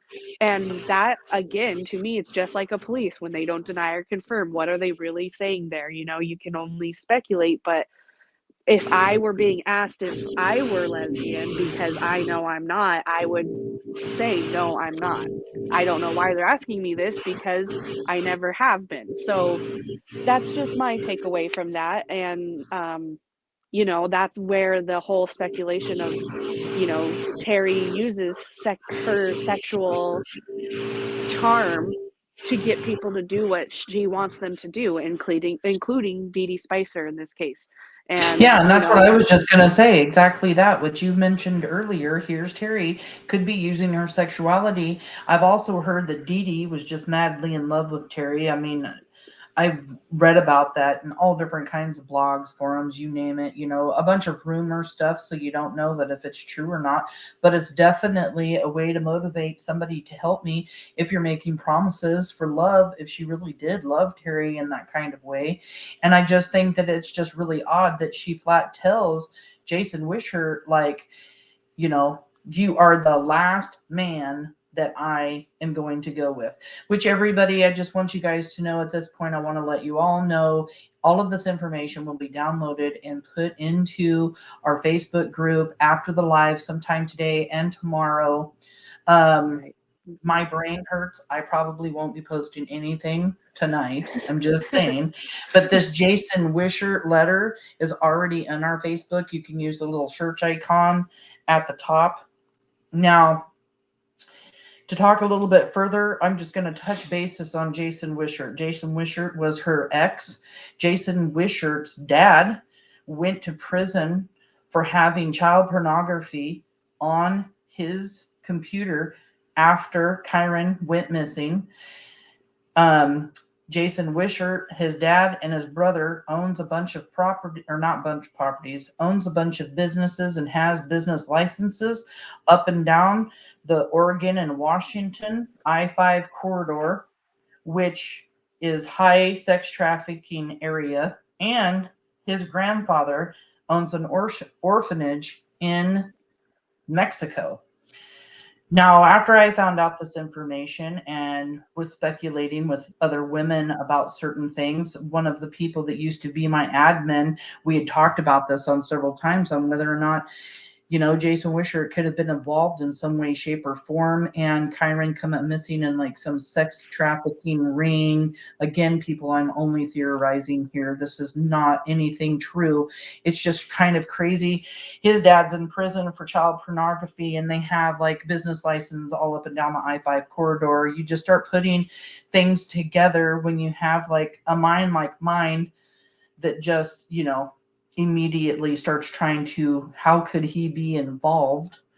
But all of this information will be put into the Facebook group.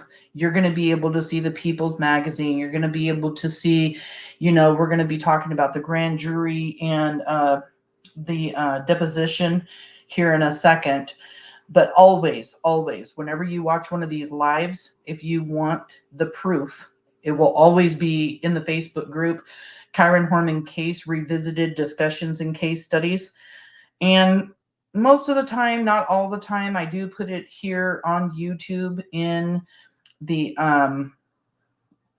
what is it? The community section.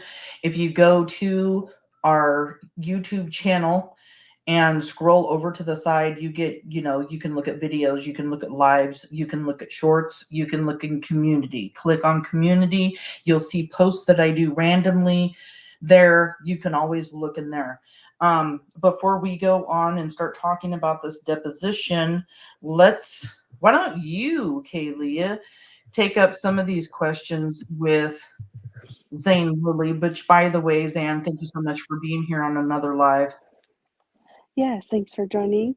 This comment says, I once had a friend I worked with for a short while, and we kept up with each other for our first couple babies.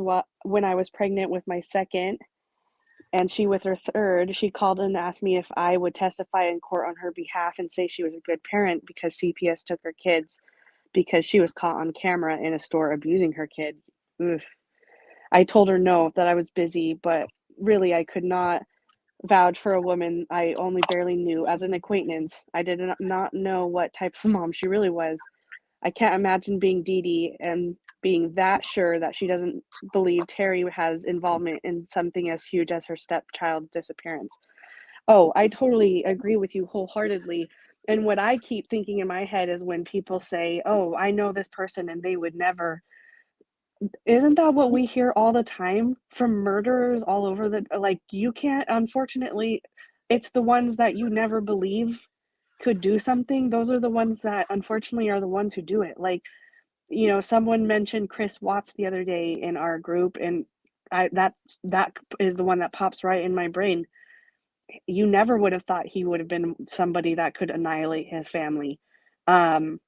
Lucy Letby, the nurse from the UK that was killing babies, she, by all accounts, seemed like a great caring nurse, but then you take into account all of the evidence and all of the information against her, and it's like, wow, that person was not who I thought she was. And that is why I know it's hard to accept that as a fact, but sometimes that's just the way it is.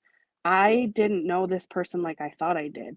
And why would you vouch for them if you weren't dang sure and you didn't have a close relationship with them like Dede and Terri both claim?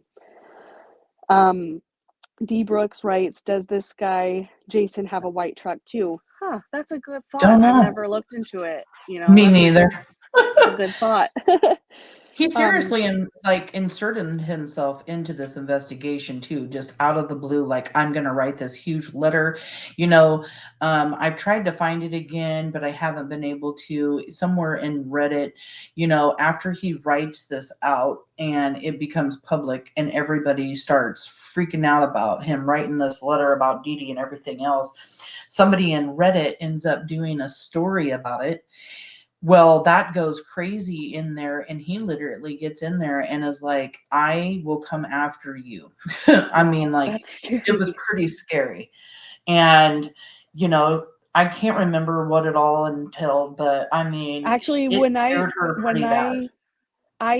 went to the group and I typed in his name, the first thing that came up was that article saying that he threatened their family. Yeah, so go search his name. He had already posted it in there.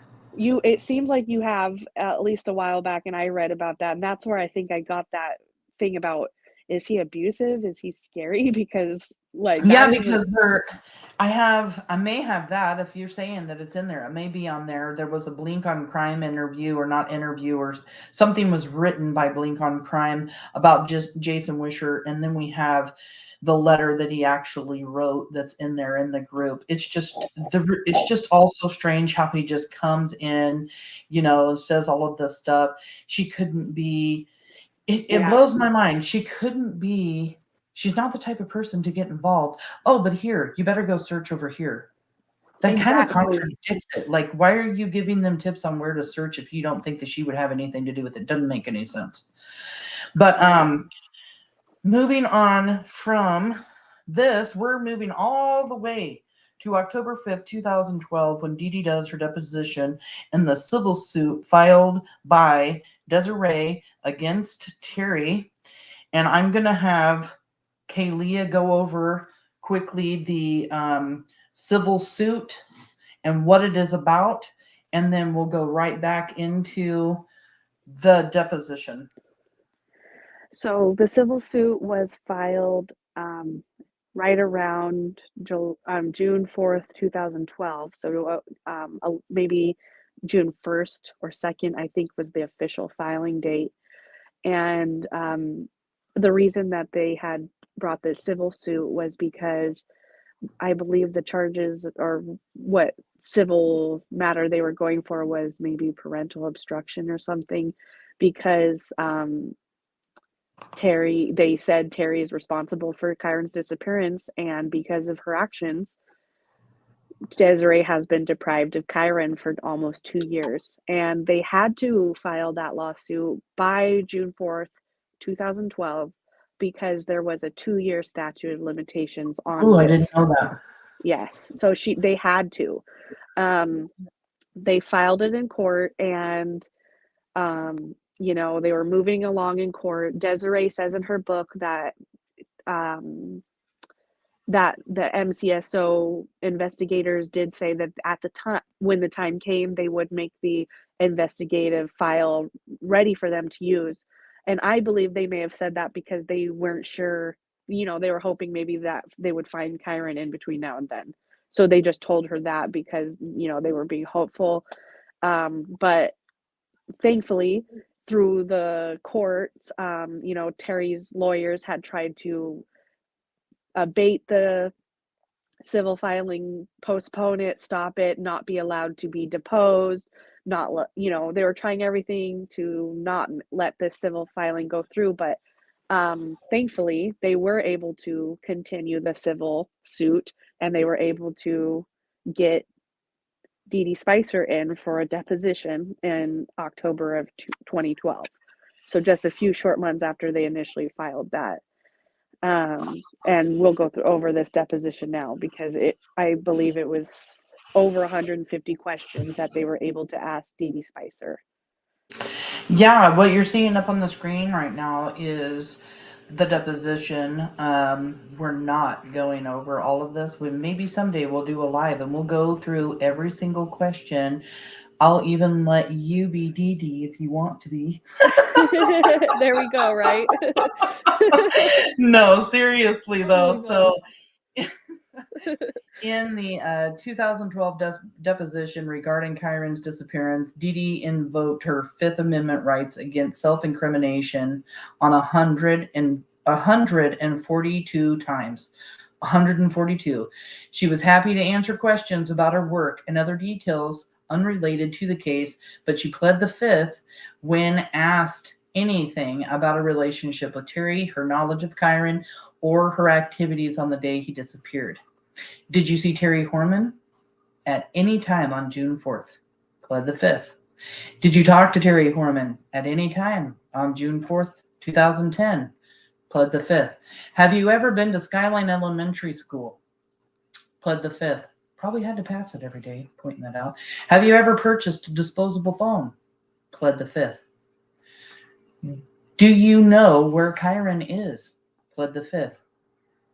Do you know whether Kyron Horman is alive? Pled the fifth.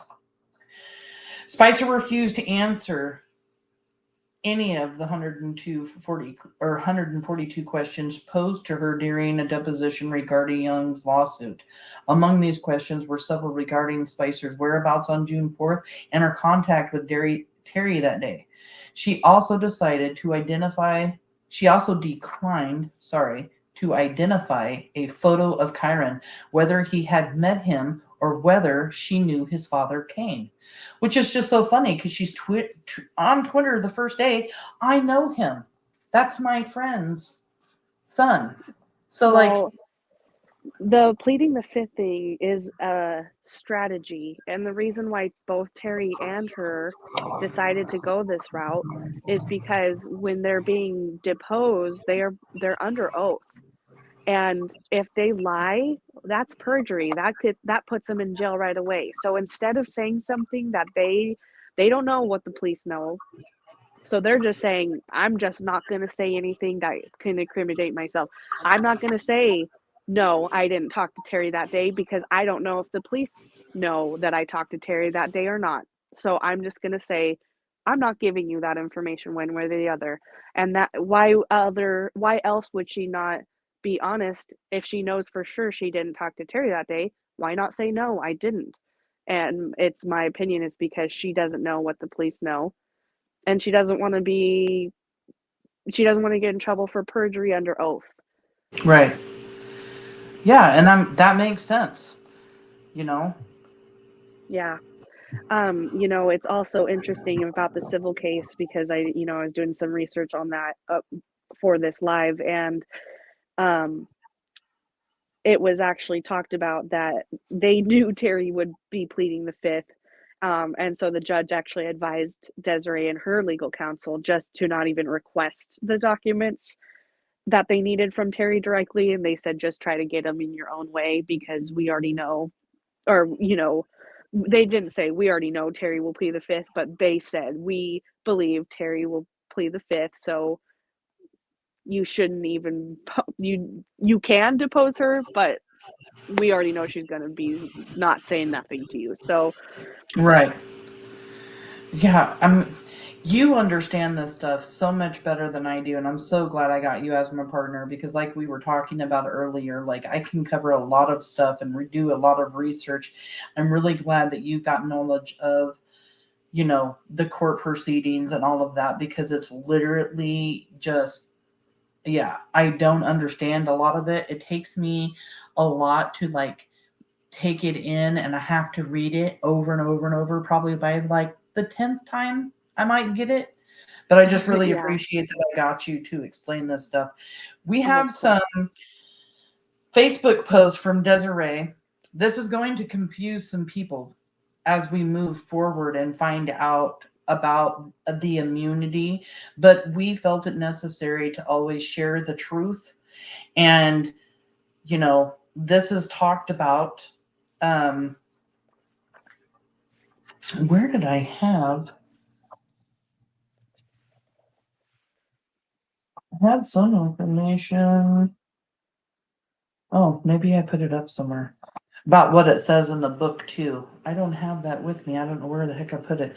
But these Facebook posts, Desiree, sorry, Dede was questioned by my civil attorney, not the police, and that is when she pleaded the fifth.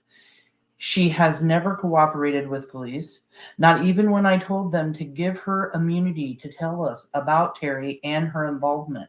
She went out of her way to not help, not answer anything, and we had to revoke immunity. The next message, this is a whole conversation. So this next message is from the person that she's talking with in this Facebook group.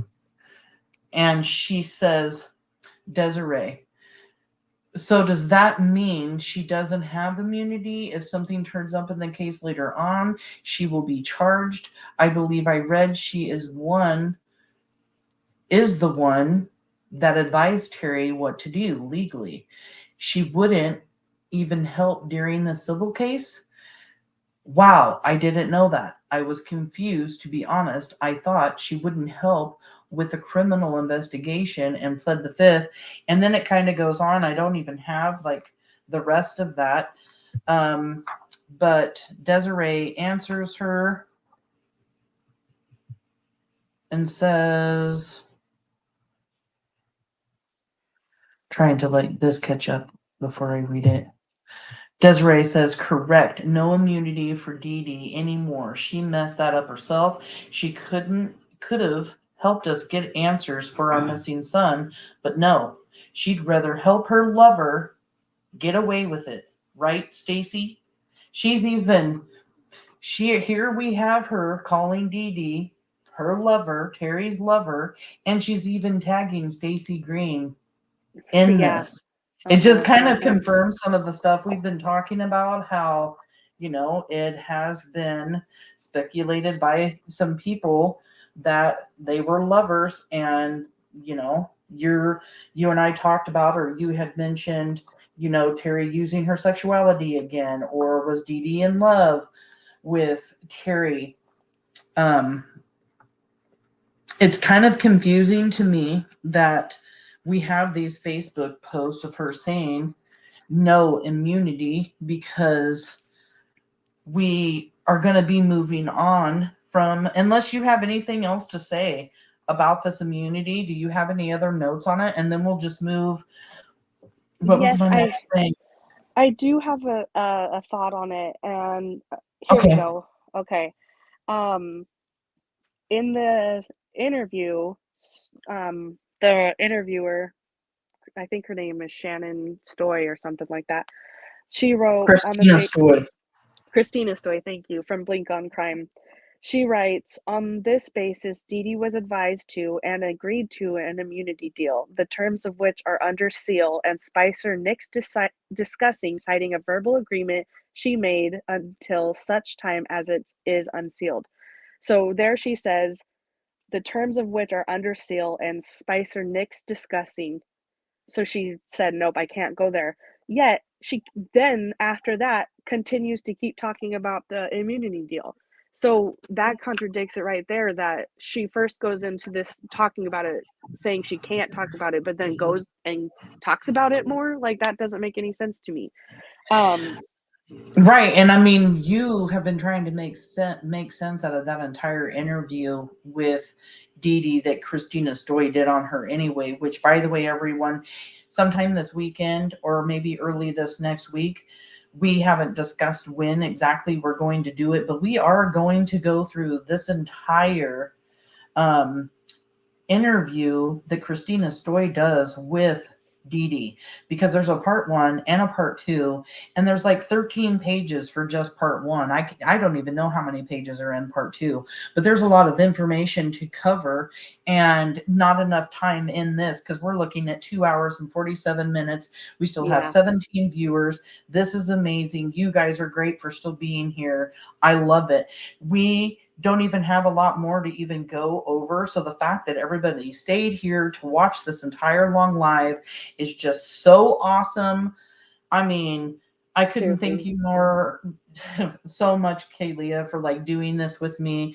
But yeah, I mean, this immunity thing is just like really strange, because we're about to start talking about the grand jury, and that was in July 10th of 2013, where it said that this is when, you know, right after she's like giving the immunity. So we're fixing to go over that, because there are a lot of people that talk about this immunity and whether or not the immunity could be for unemployment fraud, because Dede was on unemployment during the time she was working for Miss Hawkinsmith. Miss Hawkinsmith was paying her money. They started asking her questions in her deposition in 2012 that she did for the civil suit, and she was answering questions about her work, and it was, you know, she could have gotten charged with unemployment fraud, because here she is getting paid by Miss Hawkinsmith while she's on unemployment. So it's been speculated several times, and I've heard it. I mean, I can't even, hundreds of times by people. Like, there's one person that I talk to all the time about it inside our Facebook group, and she's constantly asking about this immunity deal, because it's so confusing, and me and her go back and forth all the time. But after this research, in my opinion, I do not think that this immunity is for the unemployment. I don't either. I mean, just put yourself in Dede Spicer's shoes, right? I mean, you're scared that they think you did something with Kyron, and then you're gonna take a deal saying that we won't get you for unemployment fraud if you talk about Terri and Kyron. That makes no sense, because then she still would incriminate herself regarding Terri and Kyron's disappearance. It has nothing to do with that, in my opinion. And when I just read off coincidence. Yeah. And when I just read off with the deposition, She answered all of her questions when it came to her Yeah. unemployment or her employment, but she Right. refused to answer questions when it came to Terri, Right. Kane, It Kyron, makes all of absolutely the no sense. important They would stuff. never tell her, "We won't charge you for unemployment if you incriminate yourself regarding Kyron's disappearance." That makes no sense. It doesn't. Absolutely no sense. So, and if anybody wants to tell me how that makes sense to them, I would listen. But in my brain, Yeah. I can't make that make sense. Oh, I said I didn't have that stuff from the book, but I have it right here. But first, the grand jury, let's just see. July 10th, 2013. We're still talking about the immunity and grand jury, by the way. We're kind of be bouncing back and forth. Dede goes before the grand jury again, but this time testifies for 5.5 hours, and afterwards she agreed to a polygraph test. Let's go over that right there. A polygraph test. We know in 2010 she declined a polygraph test. She declines it 3 years earlier. Is anybody seeing what I'm seeing? 3 years later, she goes before the grand jury and she does it. A true narcissist, maybe even a child killer, could maybe even convince themselves, like, what I did in 2010, it's okay. Or I had good reason. It's whatever. And, get to the point of like, I have already convinced myself that what I did was okay and easily pass a polygraph test that Dede is saying she passed in this interview with Christina Stoyan from Blink on Crime. She's literally saying she passed. It pisses me off that she didn't do that first polygraph in 2010. It really does. It just pisses me off. If she would have taken it in 2010, would she have passed? Is she like this really truthful person that really didn't do anything wrong? No, I just don't even know what to think about it. In my opinion, she declined it because she knew she was going to fail, and she gave herself 3 frigging years to learn about polygraph test, how to fake a polygraph test or pass it or whatever. I know polygraph tests aren't admissible in court. It's used as a tool to just basically determine deceit. But in my eyes, when I look at this, I'm seeing a huge deceit here already. Like, it just aggravates me. Yeah, me too. You got anything to add to that? I'm breathing heavy, you guys. I'm so aggravated. Like, why the hell didn't she, take it in 2010? You have Terri. She took a couple. She didn't pass. She walked out on another one. Was she just terrified she wasn't going to pass? Or it's so frustrating. Well, the thing about polygraphs is that sometimes we have we as lay people a lot of times have like movie scenes in our brains for how things go when it comes to crimes and investigations, which just isn't the case. When they asked Dede questions on her polygraph, it was probably just a small handful of questions. It wasn't like they were asking her every question and that was her testimony and she was like grilled on this polygraph. They probably asked her, "Were you honest during your testimony?" or something like that. You know what I mean? And I totally agree with you that and second of all, we don't know if she really passed or not. She said she does. We don't know. We really don't know because the police have never we said don't. they've never corroborated any of this. I would like to make a note that the investigator, there's 2 investigators that Blink on Crime list on the interview as being the Multnomah County Sheriff officers that cleared her during this whole ordeal that we're talking about right now with the grand jury testimony and the polygraph and the immunity deal. She said that all of that together unofficially cleared her of anything with Kyron's disappearance. Well, the officers that she listed, one of them was the sergeant, like the main sergeant of River Patrol. So why would he be giving anybody polygraphs and clearing people of wrongdoing 3 years after the fact that Kyron went missing. You I don't know. know, it just I don't know if that's true or not, or if they just put a random dude's name in. I don't know. I just think it's weird that the River Patrol guy, that they're saying his job duties would include clearing Dede of wrongdoing in Kyron's disappearance. That's just weird to me. That's just my side note. Right. But And again, like, we're going to be going through this interview yes, because of trust things me. I like mean, this. Like, we're going through it. I keep dropping it, and it's just because to me the interview is full of things that are just, when you actually sit and talk about them, they don't make freaking sense. So I can't wait to go over the interview with you guys on the next Right. one. But yeah, I Yeah, it's agree going to with be you. exciting. So in this KGW News Channel 8, this is kind of the reason why we even decided to even bring up Christina Stoy's Blink on Crime interview with Dede, is because we actually found that KGW had kind of looked into the interview and confirmed. I don't know if they confirmed it to be true, confirmed the information, but I really like Kyle Beloshi. He comes from KGW News Channel 8. So I really thought, okay, well, if they're saying that this is good, then we'll just use it, even though we are going to pick through it and maybe poke some holes in it. It says that in an online article, Dede Spicer claims she has passed a polygraph test, signed an immunity deal with prosecutors, and agreed to tell all, get this, and agreed to tell all before the grand jury investigating this case. Dede Spicer says she signed an immunity deal in Kyron case. That to me does not sound like an unemployment fraud immunity deal at all. It sounds like she agreed to tell all before the grand jury. She knows something and she got immunity for it. She turned it in. Right. And you know, why would she have accepted immunity if she didn't need it? Why would Right. her, like, you know, kind of like what Desiree said, she didn't hold up her end of the bargain, so we had to revoke the immunity. Who knows? Maybe that did end up having to be something that happened because maybe Right. they needed her to continue cooperating, and after that, she just was not interested.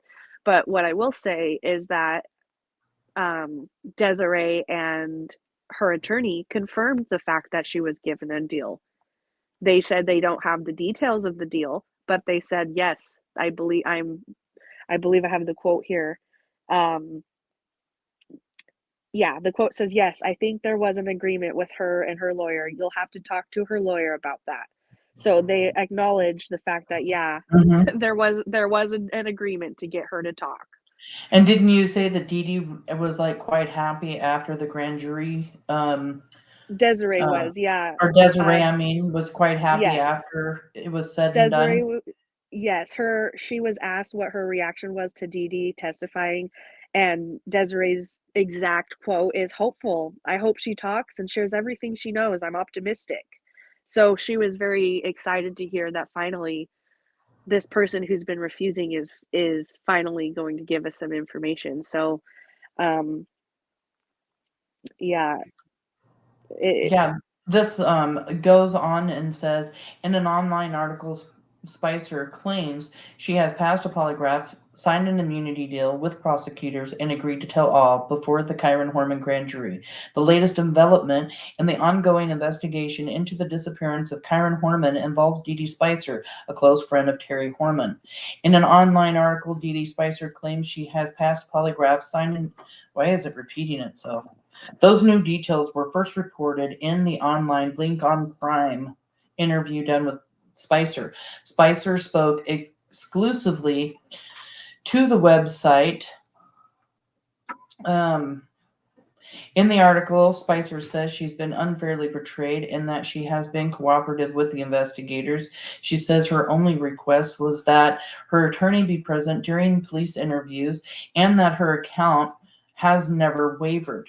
Spicer claims she had nothing to do with Kyron's disappearance, and she was at work the day he disappeared from Skyline School on June 4th, 2010. Spicer told People magazine in 2010 she and Terri had nothing to hide. Spicer says she was first called before Multnomah grand jury in July of 2010, but prosecutors never asked her any questions. 2 months ago, she appeared again, this time testifying for 5.5 hours afterwards. She agreed to take a lie detector test. She passed a polygraph, confirming everything that she has been saying, which frankly, everything she has been saying for the past 3.5 years was true, said Christina Stoy, editor-in-chief of Blink on Crime interview.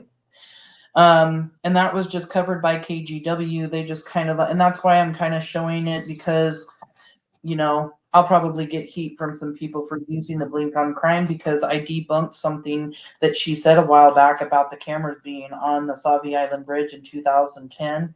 And, oh, sorry, baby. And, yeah. When I debunked that, I started to think, wow, maybe this Blink on Crime articles and everything that Christina Stoy does really isn't that great. Maybe I shouldn't be using her information. But like I just said, like this particular interview, right, it's was kind of all looked we at got by to go. KGW. And it's all we got to go by for what Dede said happened, and it is corroborated with Desiree, and Right. because the civil suit unfortunately had to be dropped. It was dropped in July of 2013, so the same month that Dede testified to the grand jury for 5.5 hours finally, and so she was talking a lot about Dede at that time, and one reporter actually asked her, the police released the flyer with Dede's picture on it. Did Desiree believe that Dede saw something, or that Terri may have told her something, or that Dede was involved? And Desiree said, we don't know, but everything is a possibility. The fact that she wouldn't talk up until now, we just don't know. So at that time, they really they just were trying to figure it out on their own. And like I said, it just doesn't make sense that Dede would say, yeah, I'll talk to you about Kyron's disappearance if you don't prosecute me for unemployment fraud. That doesn't make Right. any It sense. doesn't make sense. She has information. She spent 11 days with Terri. If Dede, just say this, if Dede has nothing and did nothing and was working, like has nothing to do with Kyron's disappearance, and she was at work and they just couldn't find her, which I just don't believe, but let's just say that that happened. She went and stayed with Terri. If Terri did do something and is guilty of doing something, did she confide in Dede any kind of information whatsoever? There was an accident. I accidentally did this, and oh my God, I had to, blah, blah, blah. Or just something at that case, confiding, there's guilt, there's whatever. She confides into Dede, and that's what she ended up telling the grand jury. Or, maybe it's even bigger than that. We're not privy to the information. I have the thing that you sent me from the book Boy Missing on what Desiree has to say. It says grand jury in 2013. From the book Boy Missing, Dede Spicer was called to appear before the grand jury. She couldn't plead her Fifth Amendment rights, as she had done when, Rosendal deposed her. Dede told the author of blog called Blink on Crime the interview was later corroborated. Yes, thank you. Me too. Awful word. Get that word. No. By KGW TV News, that she had not only testified before the grand jury, but also passed a polygraph, and that she had an immunity deal with prosecutors. Dede told the blog that she didn't know anything about Kyron, had not spoken to Terri, and did not think Terri was involved in Kyron's disappearance. The article also said the investigators had talked to her about participating in a sting on Terri Horman. Dede had declined. Dede said she had been cleared by law enforcement. Desiree just shook her head in disbelief when she heard the news. She did not consider Dede cleared. And you had spoken to me earlier about this whole, like, her clearing herself. This is unofficially clearing herself. If this has Right. never been verified. Right, never been verified. The police have never come out and cleared her as a suspect or anything. And if what we believe Stacy Green is saying is true, the police now have evidence that she was involved in a way more significant way than just being a support for Terri. Right. I did mention to you earlier when we were kind of preparing for this live, I know we can't verify that Dede is cleared, and I'm honestly just playing devil's advocate at this point because I personally don't believe she has been cleared. But let's just play devil's advocate and say, yeah, she's cleared herself. Why can't Terri do that? Why can't Terri go with her attorney and go clear her ass? I mean, if Dede can go with her attorney, like she's saying in this interview, then why can't Terri? And why are the Terri supporters just fine with that? They're fine with Dede over here saying, oh, I can clear myself with these. I've been unofficially cleared, but Terri still has abandoned her daughter and refuses to clear herself. Yet Dede had no problem doing so. It just make sense. It doesn't make any sense. Right. And I mean, here too, like, I'm going to read this last thing by the grand jury, and then I want to talk about the fact that at the same time that Terri starts talking on Facebook is right about the same time that Stacy Green and Desiree start talking about there being evidence that Dede killed Terri, because it all started to happen around the same time. So in this, it says Dede Spicer was subpoenaed, but what she said during her testimony is unclear because grand jury proceedings are closed to the public. According to her attorney, Chad Stavely, Dede had cooperated with the investigation and had allegedly shared text and emails between her and Terri with the police. Stavely also pointed out that his client and Terri were no longer on speaking terms. Though Stavely did not confirm it, it has been speculated that Dede testified in return for immunity because her hour-and-a-half-long disappearance from her landscaping job shed suspicion on her as well. This is what I heard in this, that I was just like, Stavely did not confirm it. It has been speculated that Dede testified in return for immunity. Right. Yeah. That's her attorney. See, well, that's what I mean is that her in the Blink on Crime interview, she's going to confirm that, yeah, I have immunity, but I can't talk about it, and then just keeps talking about it. That just doesn't make sense. And he's talking about them not even having, her and Terri no longer on talking terms. Yeah, and Dr. Phil made a good point about this because he did ask Terri about that, and she confirmed that her and Dede haven't spoken, and Terri just says it's just because our attorneys advise against it. And Dr. Phil says you have two innocent people that are claiming their innocence, and their attorneys tell them, you better stay away from the other person. That is highly You're best suspicious. friends. Yes. You're showing up for each other. You're staying at her house for 11 You're days. You're buying swearing burner each phones other. together. Yeah, you're You swearing that swear each she'd other are have nothing. innocent. Yep, swearing each other's innocence, but now all of a sudden you're not going to talk. And then right after she goes to the grand jury and she does all of this, so the grand jury is July 2013, yep.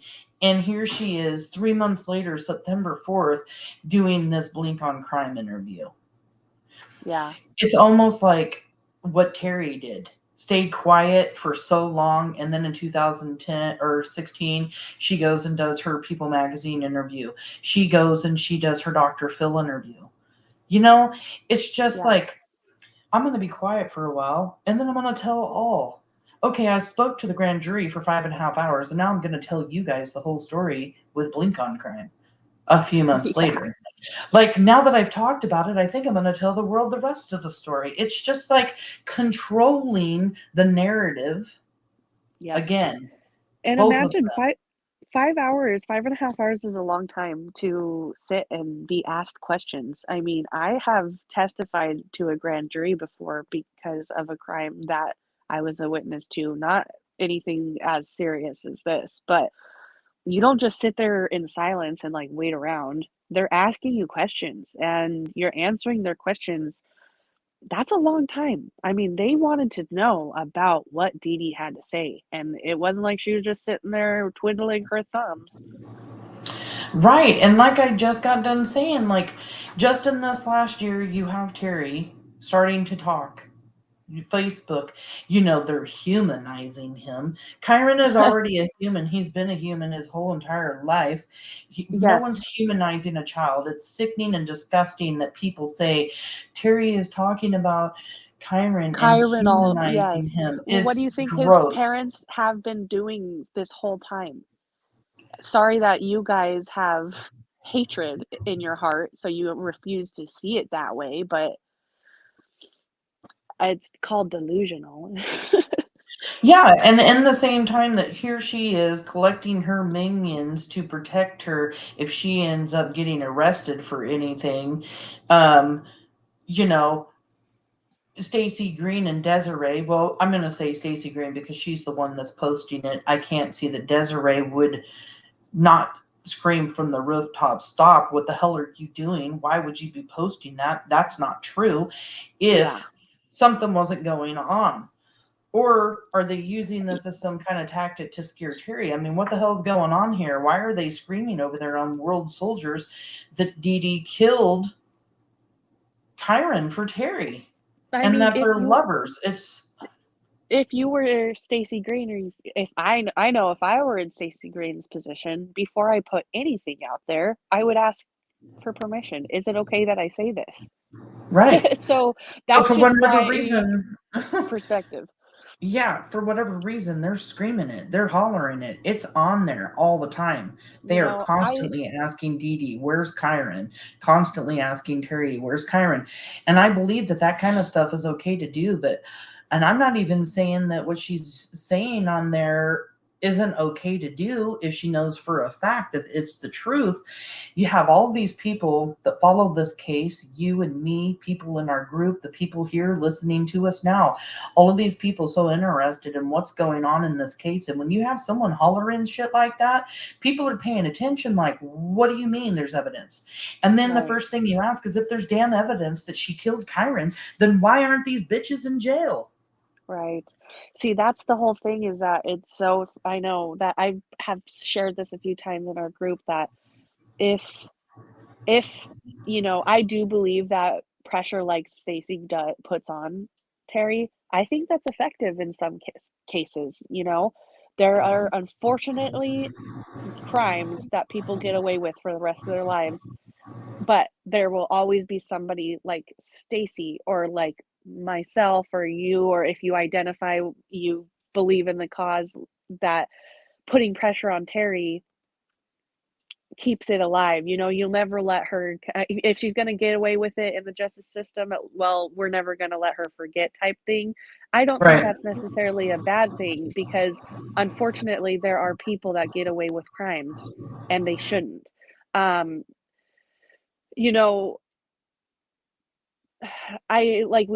We've been kind of just talking about, I think that that's an effective way to advocate for somebody that doesn't have a voice any longer. Not everybody agrees, but it works. Yeah, well, yeah, it is working. Like Desiree said, like, don't sleep, Terri. We're coming for you. Well, we're all coming for you. We're not going to stop. If anything and everything that we do puts pressure on her, brings awareness to Kyron, then we're going to continue to do it. We're going to continue doing lives. We're going to be continuing to post. We're going to do all of the things that we can do to bring awareness to Kyron, because that's the most important thing. These videos and everything that I do them in hopes that somebody will see something, remember something in some of these areas. We go over all the details of the case because we have so many people that ask questions, so many questions inside the group, which I do not mind answering. Although our group is growing so big over there on Facebook that I literally am spending almost an hour and a half every morning answering the questions. So I'm going to come up with some like Q&A thing to post up, like maybe the most asked questions in this case with already answers so people can start searching for it at the top of the thing, because there's just been so many people so interested, and I'm finding the more lives that are done on the internet and on YouTube, and there's been a lot lately, Crime Lines and Lies is ready to do another one with me, and I'm glad to go on our show. We've been doing shows. Crime Weekly just did a show on Kyron Horman. Grizzly, what is the Grizzly one? Grizzly True Crime. Yeah, I mean, she just did an amazing deep dive, and so did Crime Weekly. They both did such amazing jobs. And Crime Lines and Lies, she's been doing, stuff on Kyron Horman for a long time, but all of these people doing all of the stuff is just bringing in so many new people, to follow this case and hear about them. It's amazing. And if we can't get, if we can't get the person who did this to Kyron to do the right thing and come forward, then the next best thing we can do is come together and motivate the justice system to move forward and do the right thing for him. Oh, absolutely. There, I posted this the other day. We don't know what happened to Kyron that day, and we don't know if the person who did this to him made dang sure he would never be found. And what if the only way that we will find him is by pressing charges against that person and saying, you need to tell us where he is? That's also an effective way to find somebody if they are put somewhere where that person wanted to make dang sure no one would ever find him. And so if we can't pressure the person into doing the right thing, the next best thing is to come together and motivate the DA that we aren't going to forget about him. We're never going to give up for justice for Kyron. We're never going to give up on finding him. We are never going to lose hope that his family and Kyron will have justice and answers one day. It's right, because we have to keep the community involved, because when and if somebody gets arrested for what happened to Kyron Horman, the community had already been involved when he came up missing, and we need to keep it alive. I don't think the people over there are ever going to forget, but we have to keep, new people that are moving in, because when this goes to court, the community has to come together. The community needs to be a part of everything that's going on so that this little boy gets justice. Like Kyron needs justice. It's been 13 years that he's been gone. His parents live a nightmare every single day, and they have to live their regular, normal life while living that nightmare. I can't even fathom it. Like I could not. I already have anxiety issues, and I'm sorry, but my anxiety would just take over. I don't even know. But then again, I can also suck it up underwear when shit hits the fan, and maybe I could, but I just would be so devastated. I mean, you see the look on Desiree's face when she's on the news talking, she just looks broken, but I have hope, because this last car wash in June on his birthday, on Kyron's birthday, or not June 4th, September 9th, sorry. They did a car wash, and, Desiree's got a pep in her step, and it's really exciting to see that. It actually just makes my heart warm to see her not broken just that one time.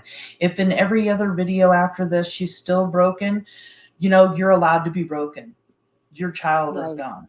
But I'm just saying, it filled my heart to see her alive, thriving, pep in her step, a glow, a smile on her face, determined.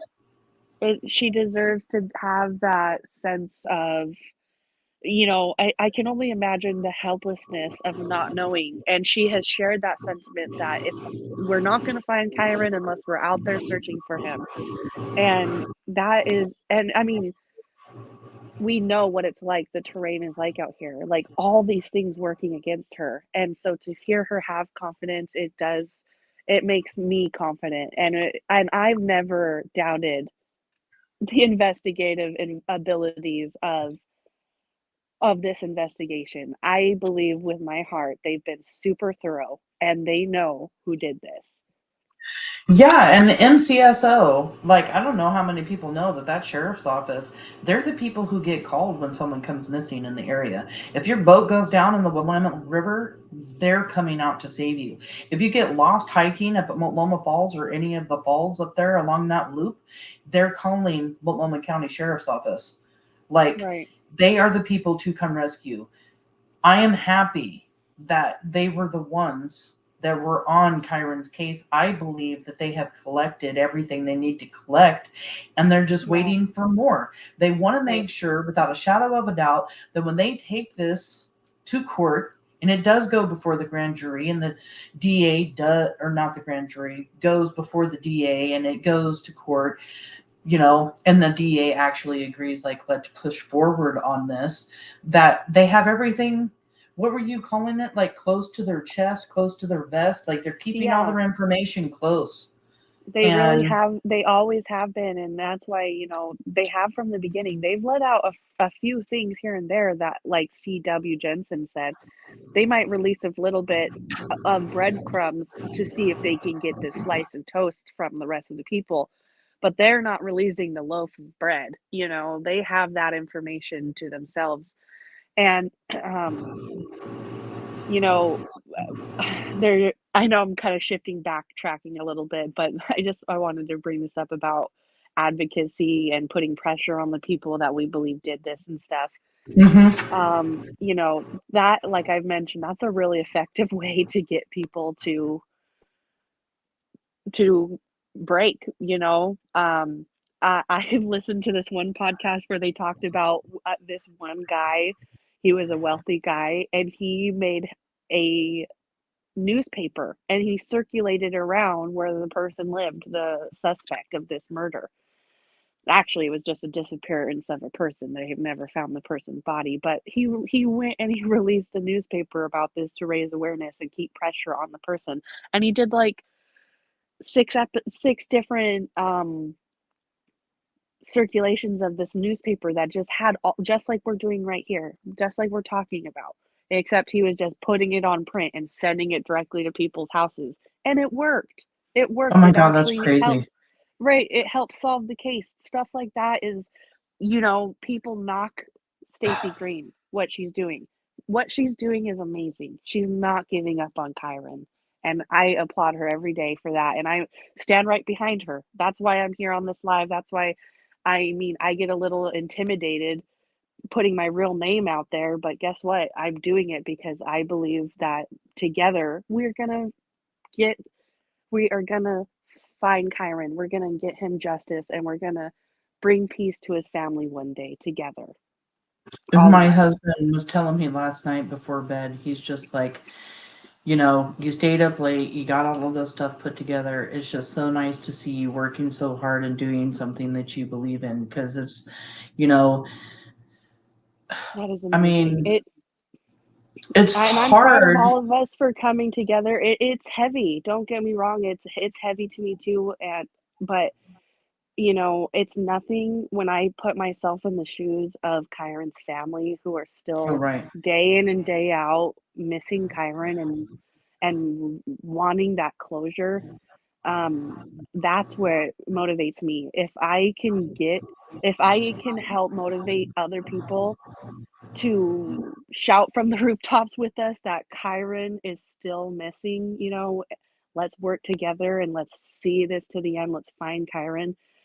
I will feel like $1 million that I was able to be a small part of such a big thing for a family that's been devastated for so long. Well, I mean, could you imagine being Desiree Kane out there searching for their son in that? You guys have all seen the videos that I've posted of that area. I mean, when I'm out there taking the videos, I'm literally like, how are you ever going to find him out here? Why are they searching here? Do they not believe he's alive? Is he alive? And then you have Stacy Green saying all of this stuff, and then all of these searches are in all these rural areas. They're focused locally. They're not looking away from, the area where from he our disappeared. immediate area. Right. And even Kane has said, when you think about how much time that Terri had that day, 2 hours and 40 minutes, That's not a lot of time, but it's enough time.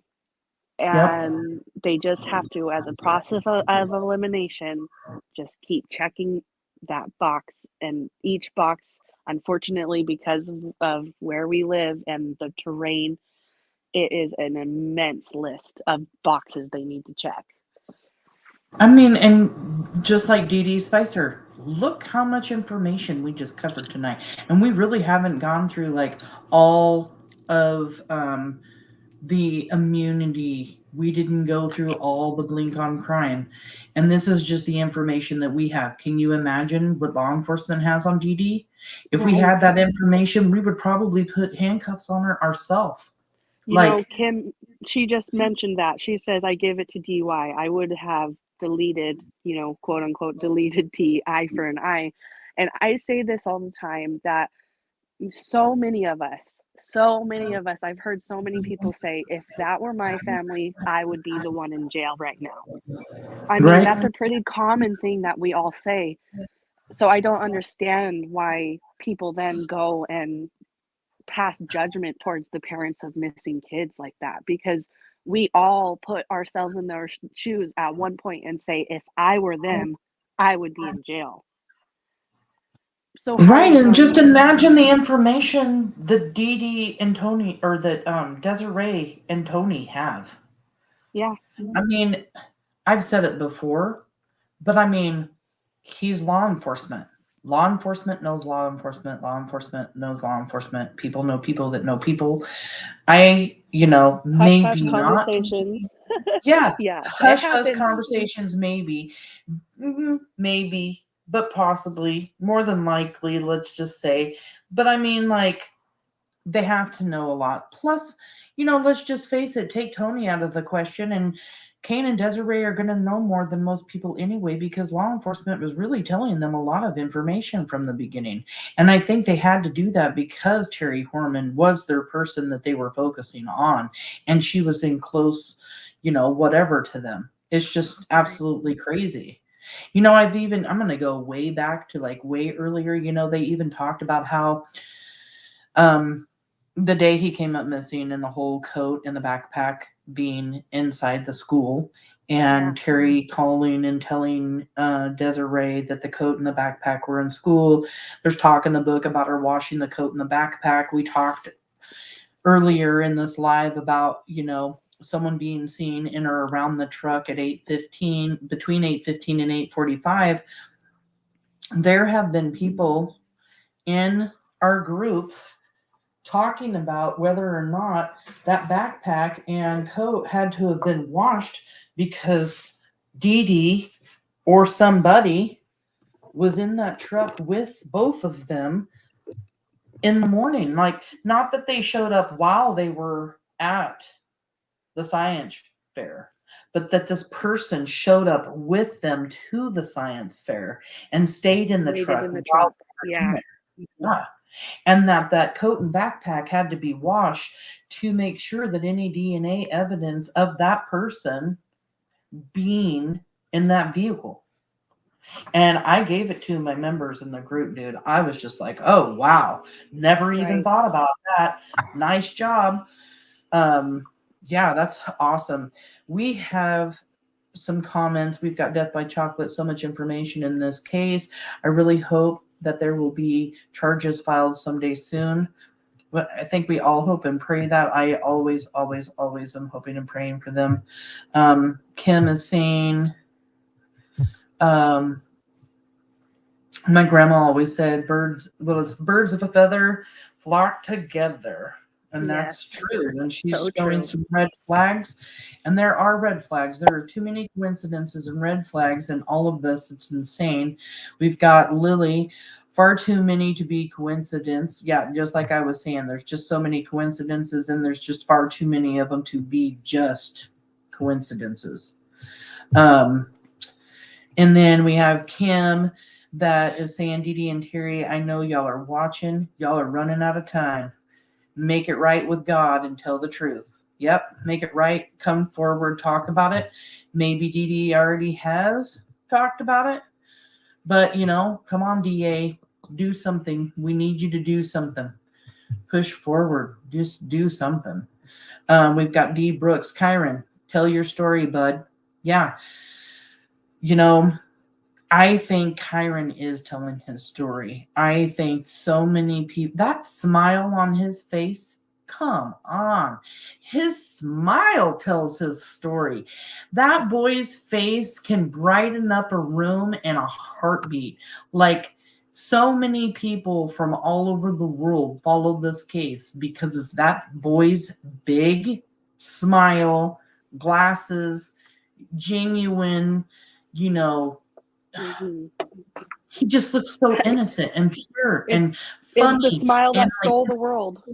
That's what it they really is. refer to. Yeah, he stole the world with that beautiful smile. And, you know, I just look at him and just get such a sweet feeling that he was seriously a sweet soul. And that's exactly how Kane and Desiree have described him, that he was just a soft, gentle soul, you know. And then we've got Kim say, keep the pressure on, full blast, stay on Terry's neck. We're always like staying on Terry's neck because of you. I'm always like on her neck, on her neck. Like, it's like my new thing now. I love it, Kim. I give it to Desiree Young. I would have deleted T, eye for an eye. And yeah, we kind of I think a lot of us relate to that. I mean, at least I know that I have said those same words out of my mouth, that if I were XYZ, I would be in jail. And I just feel like that's a really common thing that a lot of us relate to, that we can't imagine being in Kane and Desiree's shoes. Yeah, and it's horrible. You know, they live with all of this and their normal life, and the fact that they lost Kyron, and then they're picked on. They're like literally picked on. People want to just say nasty, horrible things about like either one of them, and then they have to deal with that too, which is just absolutely horrible. I just don't get it. I don't see why anyone would try tearing down parents that probably don't even have any more to tear down. Like, how far do you want them to go? Right. You know? So we have been on here for 3 hours and 30 minutes. We've had over 15, 16, 17 people here the entire time. We had over 20 people here earlier. I'm so thankful for every single one of you that like stayed here, listened to this really huge, long ass live. We literally thought about just like cutting it in half. And I told Kaylee, I'm like, you know what? If people stay, we'll just keep going. Like, why not? If you're here and you're listening and you want to keep going, I'm going to keep going. My family can't stand it. I don't have a lot of people to talk about Kyron Horman with. I relate to that so much. Oh, that's funny. Oh my gosh. Like, I went crabbing with 3 other couples. So it was the 8 of us. It was 4 couples. We went crabbing for the weekend. And then Stephanie and I can't remember her other name. I'm so sorry, because the Kia, they started asking me questions about Kyron Horman. And they're like, oh, well, I see your stuff on your Facebook. And I was like, oh, you do? I literally talked their ears off for like the next 2 hours. And they just kept coming at me with like all these questions and stuff. And it's like, oh my God, this is so much fun. Like, let's get together and talk about them again. Yeah, I totally know what you mean. About it. It's so nice that people join with us and hang out with us during this time. It just makes it so worth it that we can put this information out there for everybody, just as a resource of, you know, I shared this with Samantha, you know, Crime Weekly used some of Samantha's footage that she has on her YouTube. We don't know what other big creators are out there absorbing the information that we put out. And that's why we spend so much time trying to get to the bottom of it and fact checking the information we put out, making sure it's verifiable and making it clear if we know it's not. So having people hang out with us for this long, it's truly amazing. And it's funny because we really didn't touch on everything. We will do a part 2 where we go more in depth over the Blink on Crime interview, which has Dede Spicer's words herself describing what happened. And we'll take the time going over that because, like I said, it just doesn't make sense. So much of it just leaves me scratching my head And I know you guys will be reading it with me to saying, what the hell? This doesn't make any sense. Yeah, and to like add to that, you would be surprised. Remember when I told you I had 5 pages of stuff I wanted to go through?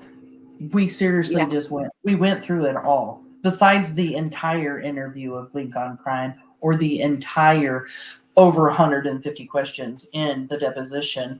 And we kind of didn't talk about Dee Dee's cousin, which I'm just not willing to do right now, Right. maybe another Yeah. time. People can see that. If you guys want to put in Tom Jones in Kyron Horman case revisited discussions and case studies group on Facebook, put in Tom Jones, it will pop up. It's just somebody, Dee Dee's cousin, that said a bunch of stuff that I just don't want to mention on a live. It's kind of a trigger warning for other people. We've never been able to verify if this person really is related to Dee Dee or not, if what he's saying is true, or anything like that. It's completely unverifiable. So if you want to look that up, you totally can. But that's why we didn't spend time talking about it. Yeah. But, you know, I am 3 hours and 36 minutes into this with Kaylia and all of you, and thankful for every single one of you. I'm going to wrap this up. It's been a very long last few days throwing this together. Everyone, if you have seen Kyron Horman, if you have any tips whatsoever, if you've seen anything in the area on June 4th, 2010, anywhere around, you know, Highway 30, Skyline Boulevard, the school, Old Germantown Road and Germantown Road, Newberry Road. Let's see, we've got Logie Road, Moreland Road, Dixie Mountain, Rocky Point, any of the Fred Meyers that she visited on Embry Drive, or the 24-Hour Fitness and the other Fred Meyers that are off of Walker Road, and over there off of Highway 26. It was a white F-250 truck that Terri was driving that day. And besides Terri, besides Dee Dee, if you've seen anything at all, if you've seen a car parked off of the side of the road and it just looks suspicious to you and you still know the color of it, like, tell somebody.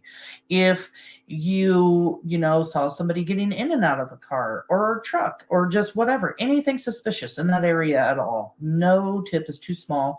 The tip number for Multnomah County Sheriff's Office is 503-988-0560. Again, that telephone number is 503-988-0560. You can also call the local FBI. You can call the National Center for Missing and Exploited Children at 1-800-THE-LOST.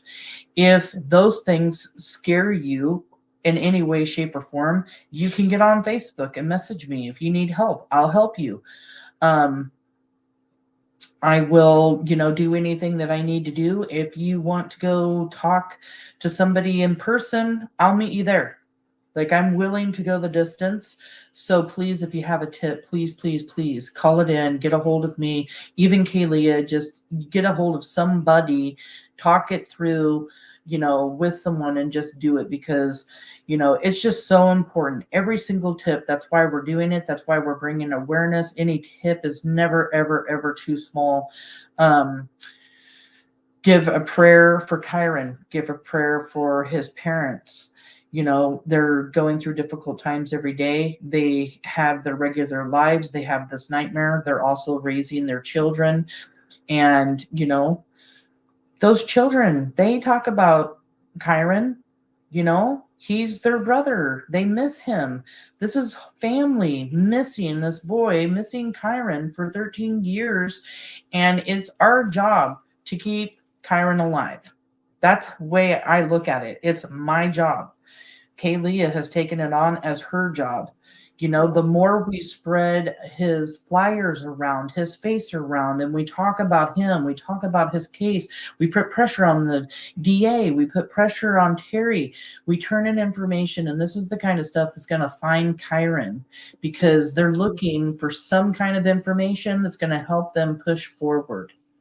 So That's right. We've got Dee Together Brooks. we can do it. Yep. We've got Dee Brooks, thank you. We got Casual Wine, sending some prayers and some love. Death by Chocolate, part 2. Yes, we are going to be doing a part 2 on this, and it's really going to be going over the Blink on Crime interview. Not sure when we're going to do it, but it'll be coming soon within the next few days or so. Kaylee's got littles. She's got 2 littles. I think she said she had the rest of the weekend, but honestly, I'm really exhausted, so I don't know about this weekend or not. Right. And I really We'll want to go over. We'll let you guys know. Yeah, because this Blink on Crime interview is really, really long. And I actually want to take the time to like really go through it, highlight it enough, know everything that's in it while because Kaylee has been taking notes on this for days and days, and I want to get to know it very, very, very well. I have been researching and doing stuff on Dede Spicher for over a year. And even after that, I still found more new information to find for this live. So, where it's never ending, it feels sometimes. Thanks so much for a great live. Death by Chocolate says, looking forward to part 2. Can't wait for part 2. Kim says, I really appreciate everyone being here. We love you guys. Kaylee, thank you so much for joining me again. I think we're an amazing team. I'm always looking forward to our lives together. I can't wait to have you back on the show and do another one. Like I said, I just can't even imagine to keep doing lives even by myself. It'd be boring. I know, right? I know it's much better that we're, and I'm glad our technical difficulties were worked out. So thank you for inviting me tonight. And I also, just like our commenters, I can't wait for part 2. So we'll be sure to keep everyone posted. Make sure you subscribe to Samantha's YouTube if you want to keep up to date on YouTube. There you go. Thank you.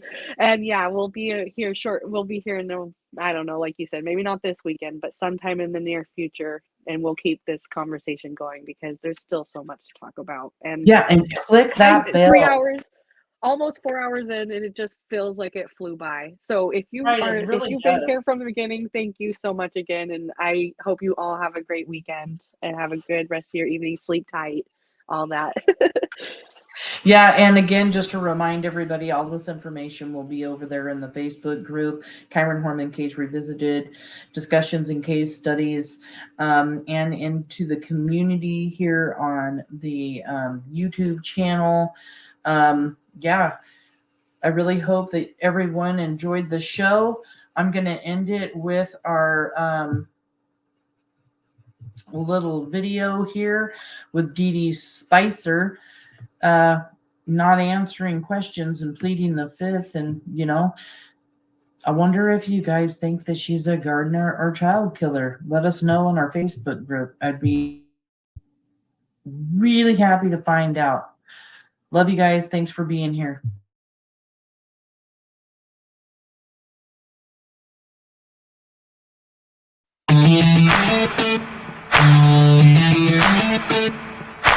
Thank you.